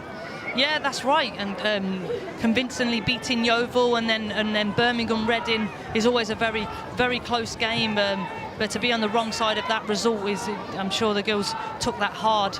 As the FA Cup, it's such a fine competition to be involved in, as they found out a couple of years ago when they reached the final. Both the semi-finals live on the BBC. Of course, Chelsea against Manchester City, and Reading facing West Ham. Speaking to Claire Rafferty the other day, they are really looking forward to that in their first season at the highest level. Van der Donk.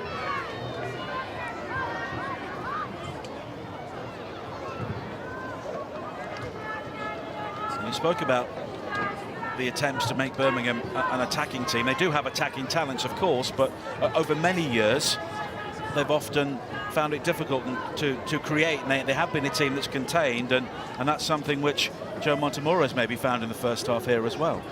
Yeah, that's right.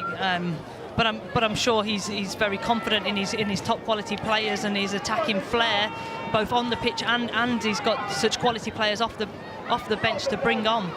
Evans finding Mead, who had space, and that's a really good cross into the penalty area, and McCabe just unable to supply the finishing touch. Again, if you give Beth Mead this amount of time and space, she's going to put in such a top quality ball, and it's just asking for a little tap in. I think she has a touch, gets a heads up, and she'll pick anybody out. It's a great cross. Hannah Hampton can't come out, it's too far. And again, McCabe just doesn't quite connect, and he's defended well in the end. The corner was worked short again. It's quickly blocked, and Follis will try and bring it clear. She's done well to allow her teammates to get forward there. Scott. That's an excellent pass. Harrop.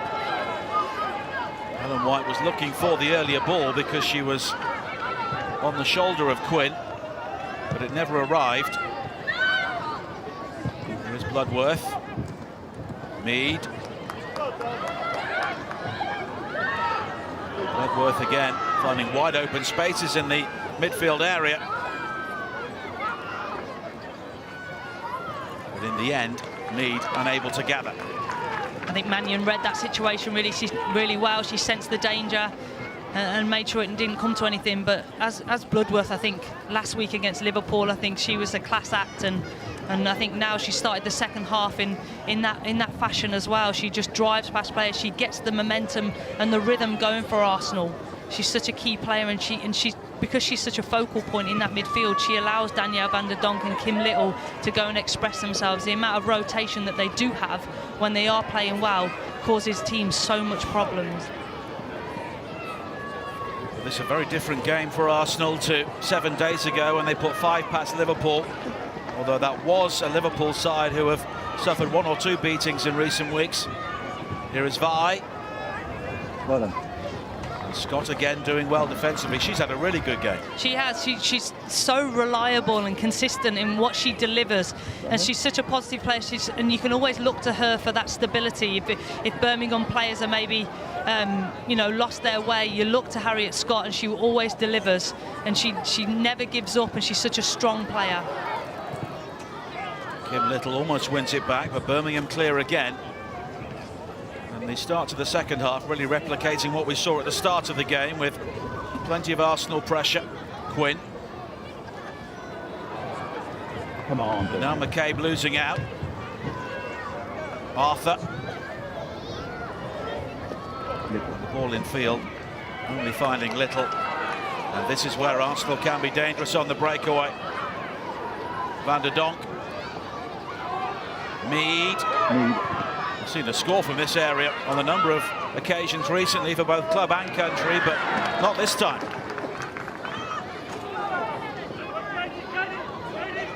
Wellings.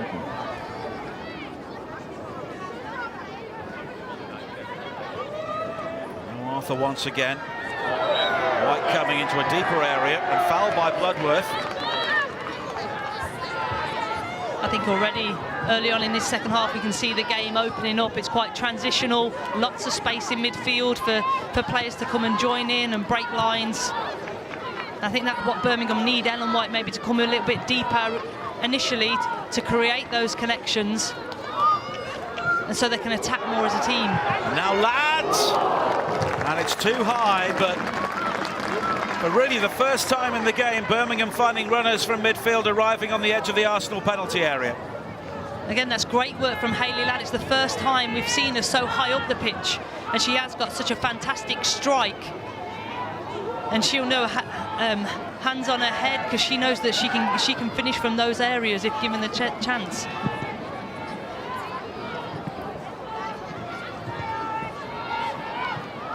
Arab going all the way back to her goalkeeper. Hampton again, just inviting the challenge, but dealing with the situation. And Birmingham have the throw-in.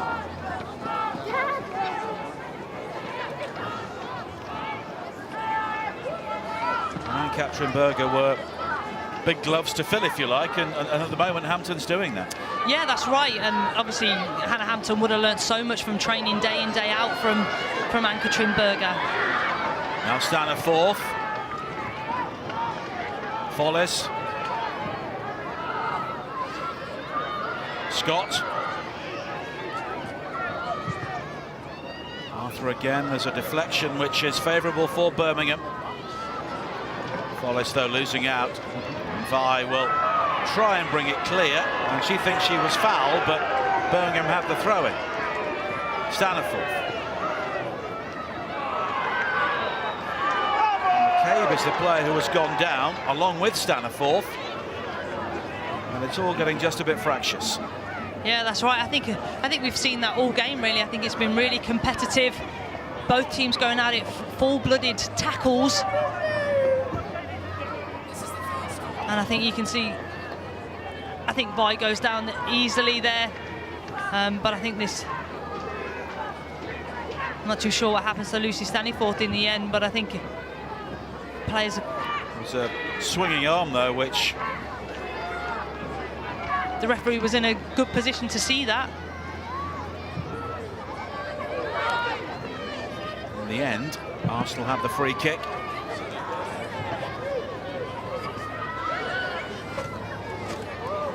Little. Now Mead. Breaks kindly for Van der Donk. Medemar waiting inside the penalty area. Van der Donk going down. And the penalty appeals were pretty half-hearted even from her. Now Wellings. First attempt at a clearance hits herself in the face. But Birmingham worked their way out of trouble very comfortably. Staniforth, and it's beyond Ellen White, but it's that sort of ball that could be very successful for Birmingham. Yeah, that's right. They do really well in the corner to solve pressure, move the ball quickly, and that's the partnership that we're looking for. Lucy Staniforth connecting with Ellen White, and just on that occasion, she didn't quite execute the pass right. Here's that appeal for a penalty, and Barely any contact, maybe. Yeah, I think the referees made a spot-on decision there. I think she's got it 100% right. Maybe half a hand on the shoulder, but no more than that. Mead. And Evans on the overlap, but comes in field. Van der Donk. Medemar forced into the channel. Now she can take on Scott. The attempt at the nutmeg doesn't quite come off, and it's a goal kick in the end. And Vivian Medemar is beginning to have a rather frustrating afternoon. Yeah, that's right. Arsenal do really well to work it to the overload, to that left-hand side. So Medemar's faced up with Harriet Scott 1v1, but it seemed like she ran out of ideas, because I'm sure that the nutmeg was the least convincing option there.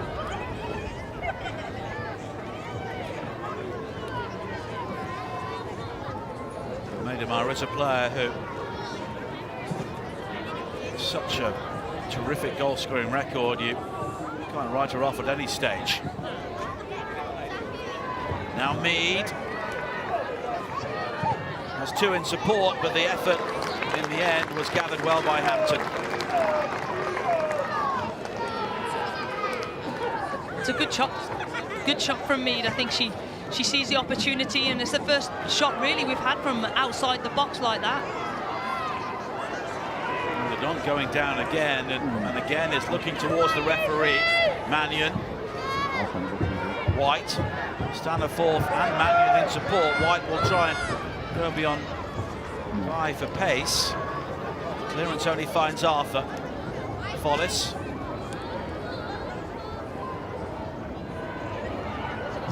Now McCabe.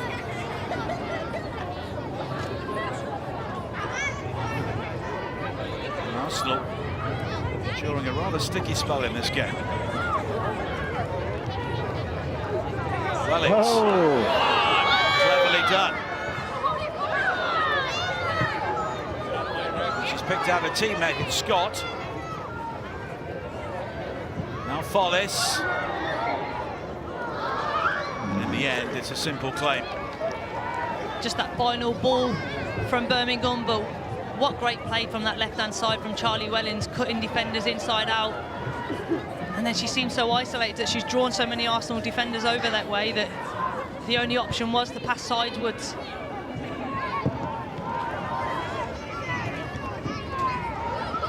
Good leap from Little.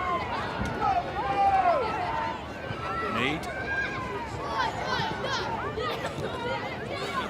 Birmingham here collectively do seem to be pushing a bit further forward. So there may be more room around the back, which Little was looking to exploit there, but it's covered well by Mannion.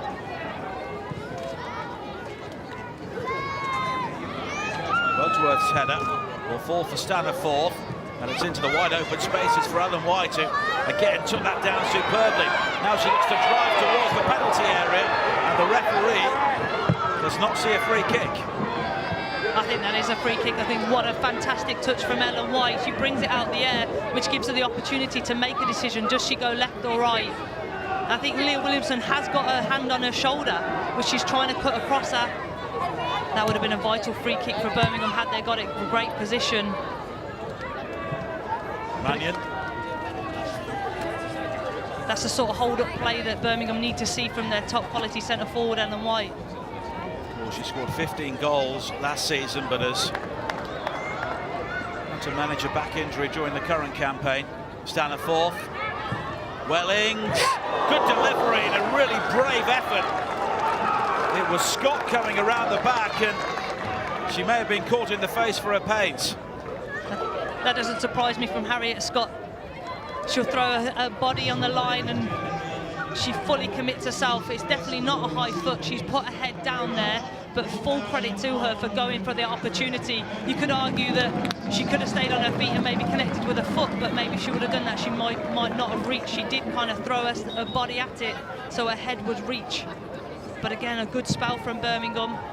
The game really is opening up now. It's like attack-free defence in each half. Staniforth. Van der Donk gets there before Arthur. But McCabe is finding it increasingly difficult against Follis on the far side. Vi.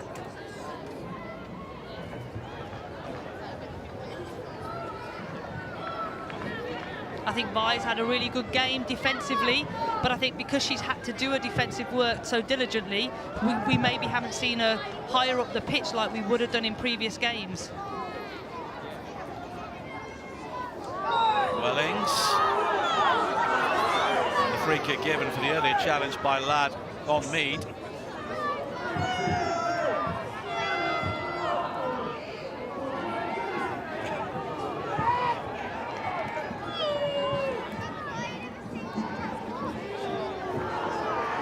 Those ones hurt as well, a slap in the face. But I think Hayley Ladd's trying to get her arm and her body across to protect the ball, but in doing so has raised the high arm. And the yellow card is out as well.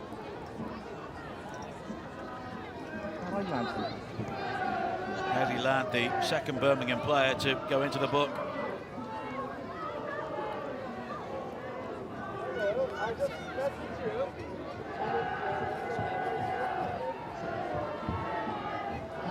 Vi. That's a chase for Van der Donk. But Scott again has not missed anything during this game so far.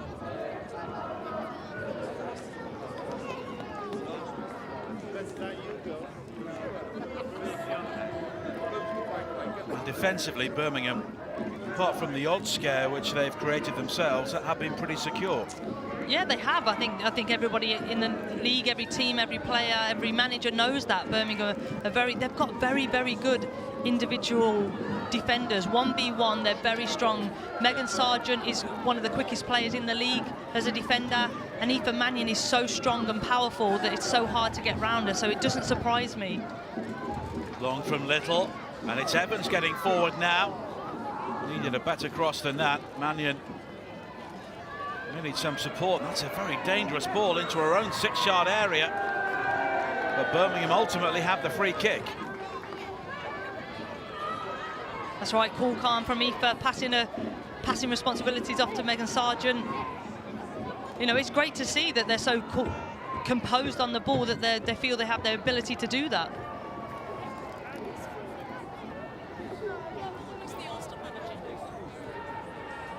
Joe Montemuro knows his side. Are running out of time here if they're to qualify for the Champions League at least, and maybe more importantly keep the title challenge firmly in their own grasp. And if you look at the Arsenal bench, will it soon be time for Danielle Carter maybe? Yeah, I would think so. She certainly got more minutes last week when they played Liverpool. But you know, there's still a lot of football to be played, and the way these two teams are going at it end-to-end transitionally, there's still a lot of chances, I think, to be created. And he'll think a lot of goal-scoring opportunities, and he'll be praying that one of his top players takes the opportunities and find an opportunity, and they're ruthless with it. McCabe has 11 assists for Arsenal so far this season. Another player who has recently committed her long-term future to Arsenal. She's on the ball again here. Mead will try and recover the cross. Oh, good ball. And she's done well. Amazing. And the delivery, though, straight to Hampton.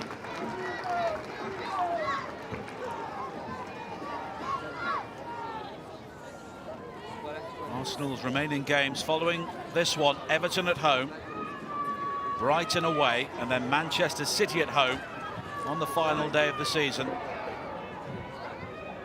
Birmingham have to go to Everton and West Ham. They have a home game here against Liverpool, and then they finish away to Yeovil.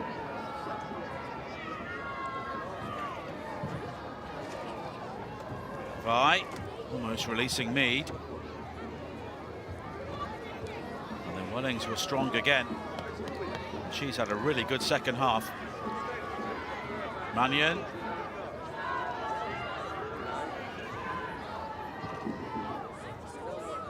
White coming short, and she was flattened by Quinn, but Birmingham play on.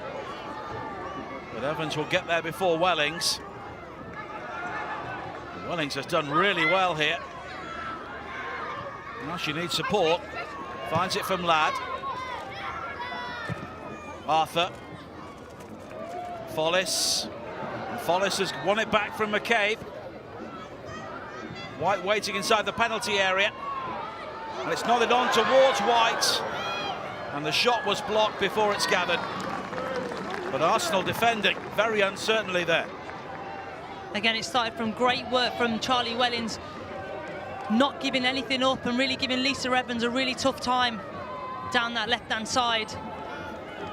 And again, the bounce, I think Hayley Ladd heads it onto Ellen White, and she's waiting to try and connect to it, but the bounce goes higher than anticipated, which means she's got to wait for it to come back down. But again, great work. Charlie Wellings really setting the tempo and the pace for Birmingham. Mead. Now Evans. Mead again. Evans looking for Maidemar, but Mannion has defended well. Now Scott. White in behind Vi. And she's been caught by Vi. And that's a very cheap free kick to give away from Arsenal's point of view. Yeah, it really is, but strong running from Ellen White.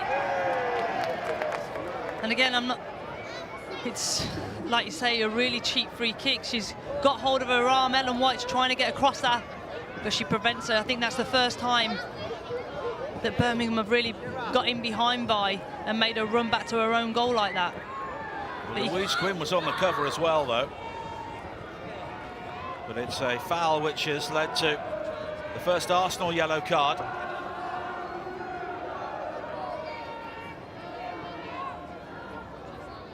Lucy Staniforth over the free kick.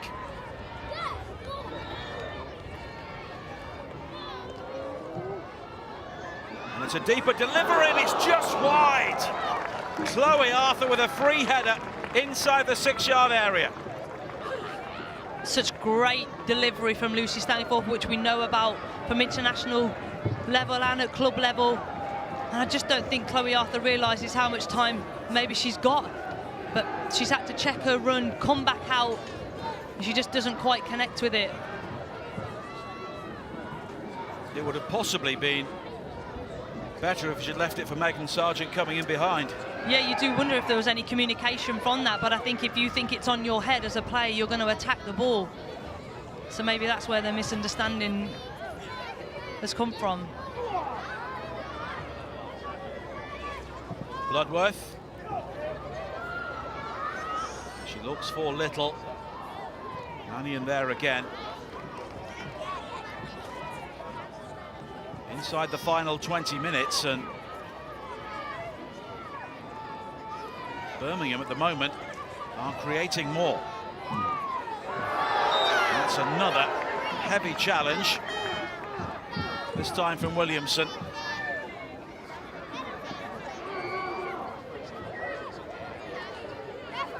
Staniforth, who was fouled, thinks about the free kick until Katie McCabe just makes sure she can't.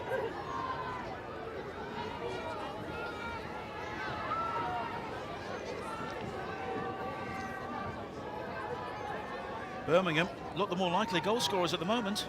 Yeah, especially from set pieces with Keris Harrop, Ellen White, Megan Sargent, all great in the air. Staniforth with the free kick, which was too direct this time. Yeah, you've got to be able, like those players that I've just mentioned, will want the ball hung up in the air so they've got something to go and attack, something that they can go and get their head on and really dictate. An Arsenal goal could send them through to the quarter-finals, or rather to the Champions League, where they last played in the quarter-finals back in 2014 when Birmingham City beat them over 2 legs. Before going out themselves.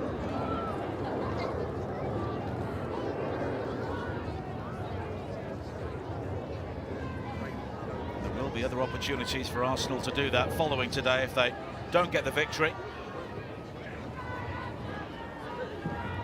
But a club which dominated women's football for so long will be very keen to win their first league title since 2012, which was the last of 9 successive wins. McCabe. Van der Donk. Little. And she conjures something up. She looks for Evans, who will keep the ball in play, but no more than that. Follis.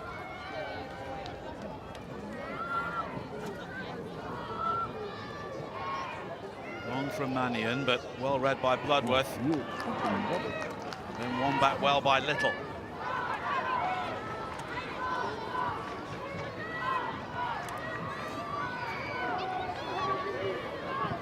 And Hannah Hampton was extended on a number of occasions in the first half, but not really since half-time. No, just on that occasion, I think Arsenal are very patient in trying to find that overload, find that extra player, but Birmingham are quite prepared to get everybody back behind the ball. For Emma Follis to be so deep defending, they're quite happy to do that, and it's working. It's crowding Arsenal out, and like you say, Hannah Hampton hasn't had to make a save.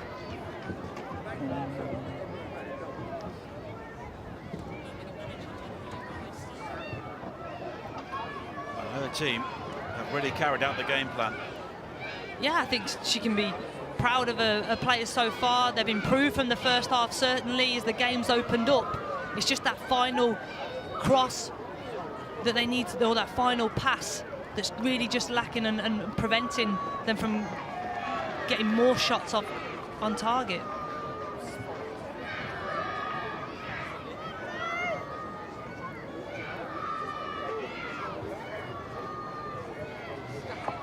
Inside the final 15 minutes now.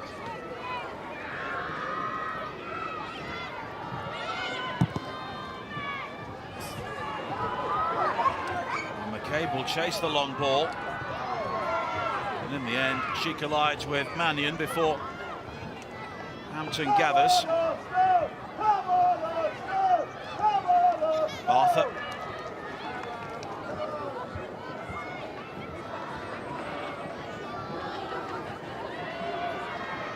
Birmingham very patiently worked their way out of trouble once again. Staniforth. As Wellings in support. Now White peels into the channel. And it's a decent cross, and Follis was waiting for it. The touch comes in from Williamson. And the cross back in is then dealt with by Quinn. Couple of really important touches from Louise Quinn. Leah Williamson having to do what they're paid to do, defending that 18-yard box. But again, Birmingham in great positions, just need to find that player and make sure it connects well. Staniforth. Scott.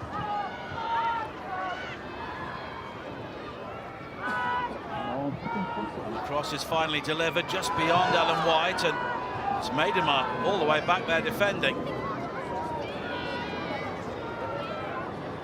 Sargent. And the touch from Scott.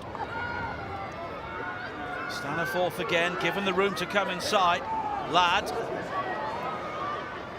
That was well read by Williamson. And this could be Arsenal on the break. Little. Van der Donk to her left, but now McCabe. McCabe comes in field, and Hampton alert as it came through the legs. It's quite a clever shot from McCabe. I think she's tried to use the defender and put it and drag it a little bit through her legs to try and disguise it. As Hannah Hampton looks at it, she might have thought that she was going for the opposite corner, but she's used the defender, gone through her legs to try and disguise Hannah Hampton. But again, the amount of running that these girls are having to do, the high-speed runs, it's end-to-end. And all credit to both teams. They're both really trying for that goal. They've really slugged it out in the second half.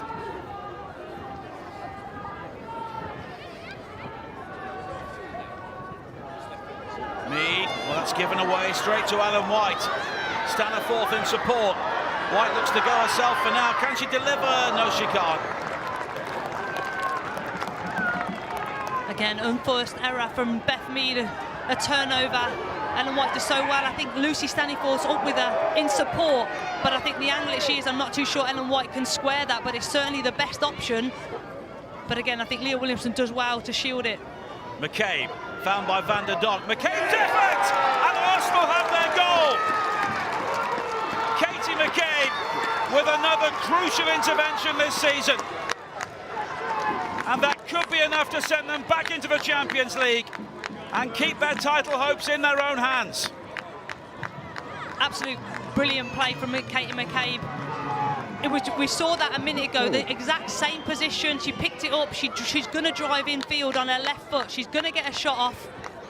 But again, it's the same effort that just went through Aoife Mannion's legs literally a minute ago. But this time, it takes a nice bounce, and she's able just to get around Aoife Mannion and into that bottom corner where Hannah Hampton's got no chance.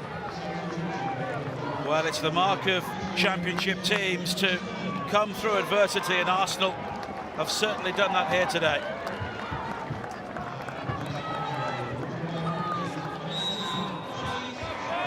And Birmingham have made a change. Connie Schofield has come on, the England under-19 international, to replace Chloe Arthur.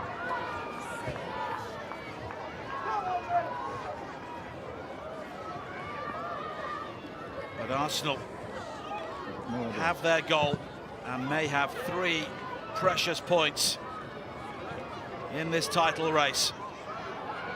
Can they get a second? This time Hampton is able to make the save.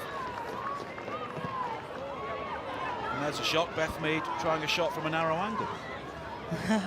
Which we're used to seeing. But again, Arsenal, they're just going to keep going. They're going to keep going for the second, for the third. They're just relentless. No. And they scored their goal at a time when Birmingham were looking really dangerous at the other end. Mead's corner. And the near post flick results in a goal kick. Katie McCabe's 9th goal of the season, and the Irish international always seems to score important goals. Yeah, that's right, and it's a really cute tactic to play her on that right-hand side, so that when she can pick up the ball, yes, she can go on the outside, but the first thing that is going to be in her head is to cut in field on her favoured, such a strong left foot, and get a shot off as soon as possible, and she's got such a rifle shot on her. Maidemar does well to win it. She's found Mead once again, and Mead's cross finds McCabe again, and this time it's too high.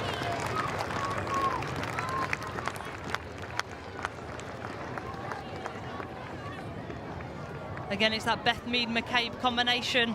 A wonderful cross from Beth Mead, as we've seen time and time again. And again, I just think it's gone to McCabe's non-preferred foot, shall we say, and forced the save. Hampton got a touch on that, and that was another really good save from her.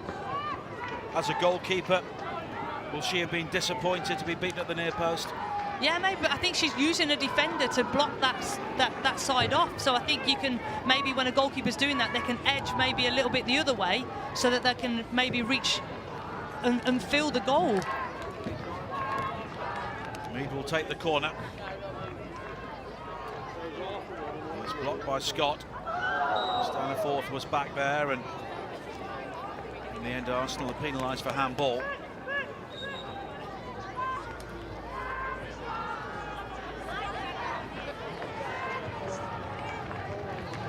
But defeat here would be harsh on Birmingham. They put so much into this game, but they've not taken their chances in the second half, and Danielle Carter is about to come on. Beth Mead is the player who will make way, and this will be Carter's 3rd appearance from the bench since her recovery from that ACL injury.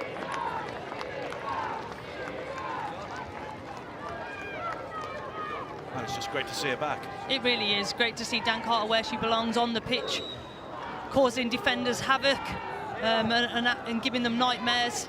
And I think any player, I think either having gone through an ACL or known players, known good friends that have, I think they just want to see him back fit, healthy, and playing football, and it's great to see her, and I can't wait for her to see that first goal, because I'm sure, you know, it'd just be such a magnificent moment for her. Yeah, there might be tears again. Yeah, I'm sure there will. It's a long recovery from ACL, mentally, emotionally, physically, so she's got every right to give more tears of joy and happiness. Absolutely, yeah, the right sort of tears. Yeah. She's spoken about how much Petr Cech was a help to her during her rehabilitation at Arsenal. Another top professional.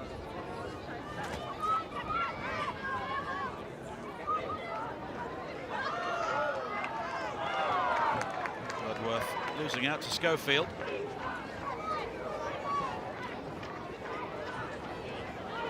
Now Mannion. Sargent. Schofield losing out. Here is Carter. Now Little. Maidemar waits in the centre, so does Carter. It was pulled back behind them. Maidemar almost recovers it. Carter tries to dig it out. It's won back by Maidemar. And in the end, weight of numbers just about gets the ball clear for Birmingham. Yeah, I think you can see the amount of Birmingham players throwing their body on the line, trying to clear the ball, blocking shots. You know, I think it's all credit to them. Staniforth was the player who was injured there. In the midst of all of that. And that's a prime example of why Birmingham are so hard to beat, because they're prepared to do that time and time again.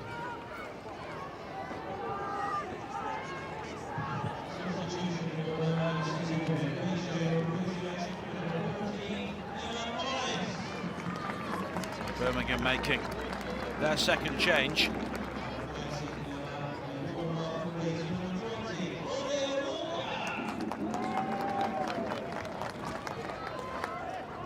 Claudia Walker coming on for Emma Follis. Walker on loan from Everton. Staniforth has given the ball away. Van der Donk tries to keep the ball in play. And McCabe's challenging again. She's penalised. Birmingham have the free kick.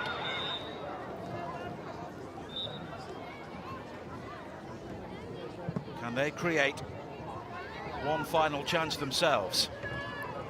I think with the likes of Claudia Walker on now, I think they definitely have the capability to, but they've just got to get the ball forward, get the team up, because Claudia Walker, Ellen White, they're such threats. They just need that one chance. Staniforth. Walker chasing. And the clearance from Quinn hitting Vi, so Birmingham have the throw-in, which Harriet Scott will race across to take.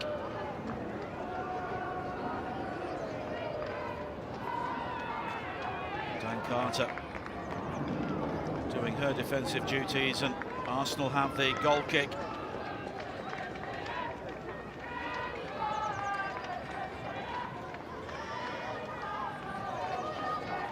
Arsenal had scored 15 goals in their 4 previous victories. Joe Montemora will take a 1-0 win today. Yeah, I'm sure he will. He sat there looking like that was all part of the plan. But yeah, I think he can be extremely proud of his players, because sometimes you have to be patient, you have to wait, whether you score your goal in the first minute or 91st minute. Sometimes you just have to keep going, be patient, keep playing your style, and believe that it's going to come.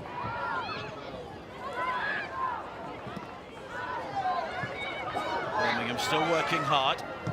Harrop has won it back, now Wellings. Williamson intervenes. Van der Donk, and Birmingham will have the throw-in. Both teams have had issues with what is a fairly lively playing surface here. Solihull Moors did play on it yesterday in the National League. They scored late on to equalise. Birmingham City looking to do something similar here, but across from Schofield, gathered by Pero Magnan.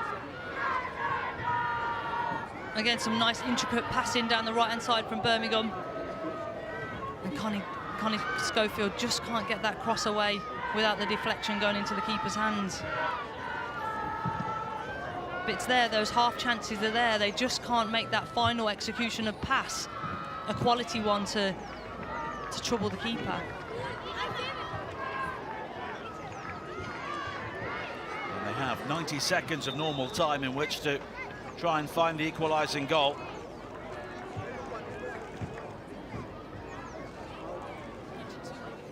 Arsenal preparing their second change. The Austrian international Victoria Schneiderbeck will be coming on. She's another player who has had a long-term injury, only made her debut last week. And I remember seeing her at the Euros, and she was outstanding, wasn't she? Yeah, she's certainly a really great talent, and one that the FA WSL can't wait to see more of. We've just got to be patient. And again, with the starting 11 playing so well, she's having to be patient with her minutes and being used as and when. But I'm sure that we'll see certainly more of her in the future, next season, possibly now. Danielle van der Donk, the player who goes off.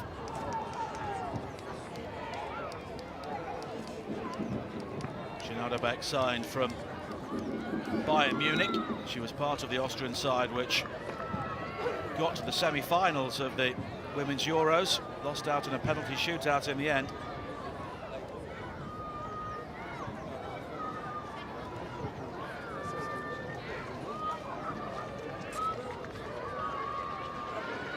And there will be 4 minutes of added time at the end of this game. Arsenal very close to sealing a return to the Champions League, and also moving within 6 points of their first title for 7 years. Little. Vi. Now Carter. It's good defending from Walker. Ladd.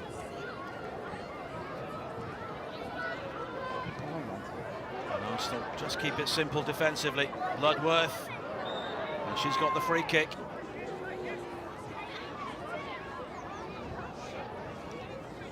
People talk about whether it's more important to win the title or play in Europe, but you look at the Chelsea players in Paris in midweek, it's a different level, isn't it, the Champions League? Yeah, it really is.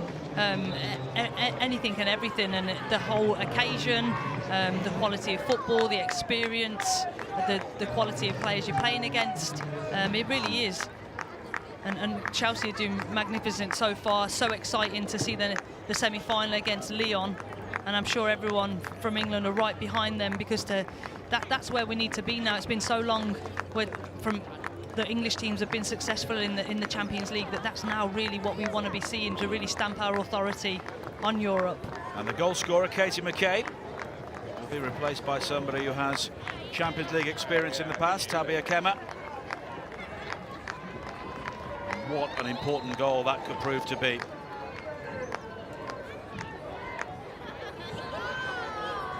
Nine goals and 11 assists this season, and nobody has started more games than Katie McCabe. Vi. One back by Carter.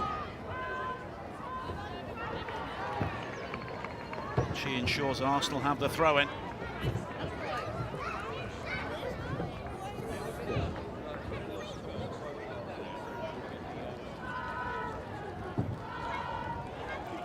Carter.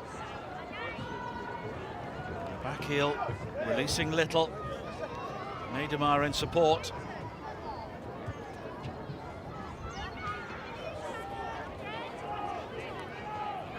Vi. And it's eventually dug out by Walker. And Arsenal very close now.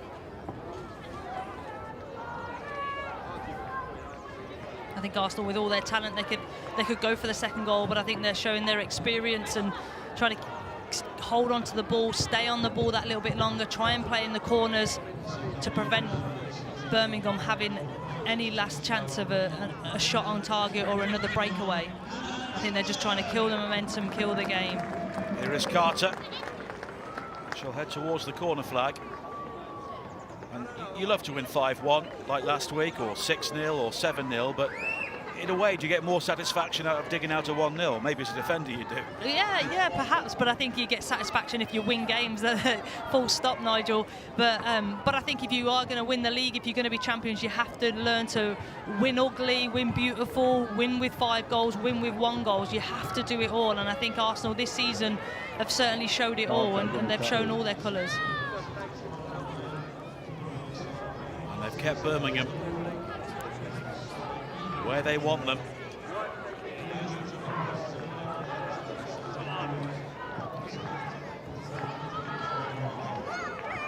Now Evans, Bloodworth, Carter. Lovely footwork from her. Birmingham win it back, but Maidema may have one final burst towards the penalty area. We're beyond the 4 minutes. But Birmingham remain a long way from the Arsenal goal.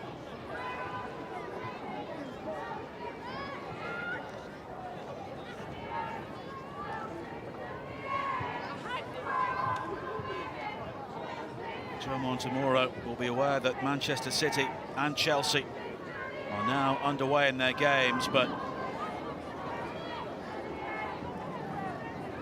they've got their points on the board first.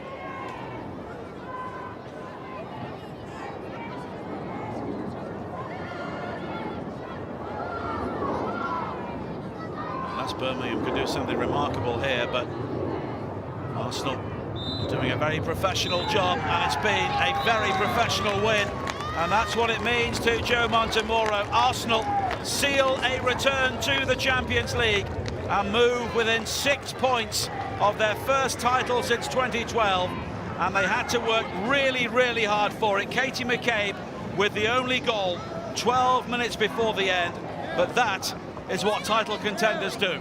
Yeah, absolutely brilliant from Arsenal. I think they can be so proud of them. I think they've matched Birmingham toe-to-toe with everything that's needed today. The competitiveness, all the ugly stuff, maybe tracking, the high-speed running, the real gritty shift that they've had to put in. But also, on the flip side, they've showed the quality. They didn't quite make the chances in the first half. They weren't ruthless enough. But they certainly showed that in the second half, that when they needed to dig deep, they did. Full time, Birmingham City 0, Arsenal 1. And the top of the table now looking very, very good for Arsenal as the games begin to run out. As it stands, they are 4 points clear of Manchester City and 10 clear of Chelsea. And while they weren't as expansive today as they have been in recent times, that is a very healthy lead to have, with a match against Manchester City still to come on the final day.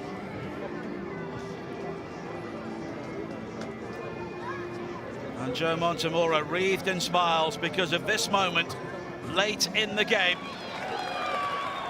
Danielle van der Donk involved, Katie McCabe coming in field, and a left-footed shot snaking beyond the goalkeeper Hannah Hampton.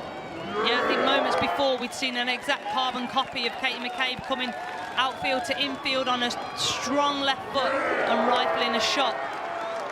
And again, that's the damage that can be caused by her when she's given so much time.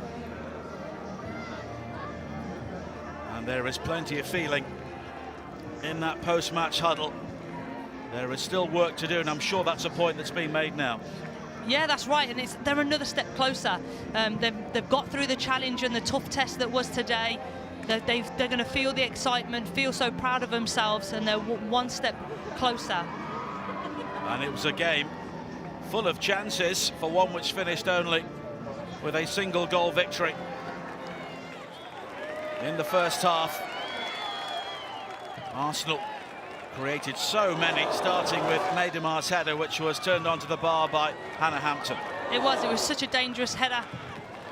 I think Hannah Hampton's done well to deal with it, to tip it onto the crossbar. And then there was an extraordinary sequence right on the Birmingham City goal line.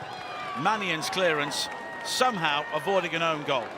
I know Arsenal will certainly be feeling how did that not go in, but Birmingham was certainly prepared to throw anything in front of it to prevent it. But Birmingham did have their moments. Ellen White against her former club, forcing an excellent save. Yeah, that's right. It's such an acute angle from there, but Ellen White's still prepared to shoot, and she forces a save. And then in the second half, Chloe Arthur with a header. And for a long time, Birmingham were the better side. Yeah, Birmingham started to put on the pressure with the set pieces and the quality of delivery that was being put in, but it just wasn't meant to be. Thanks very much indeed, Laura. On a significant day at the top of the WSL. Don't forget, you can see all the goals from today's action in the Women's Football Show tonight on BBC One at 11:30 or 12:45 AM in Scotland and 9 PM on the red button. But Arsenal are back in Europe and they still have a firm grip on the top of the table. From Laura Bassett and myself, Nigel Adderley, it's goodbye.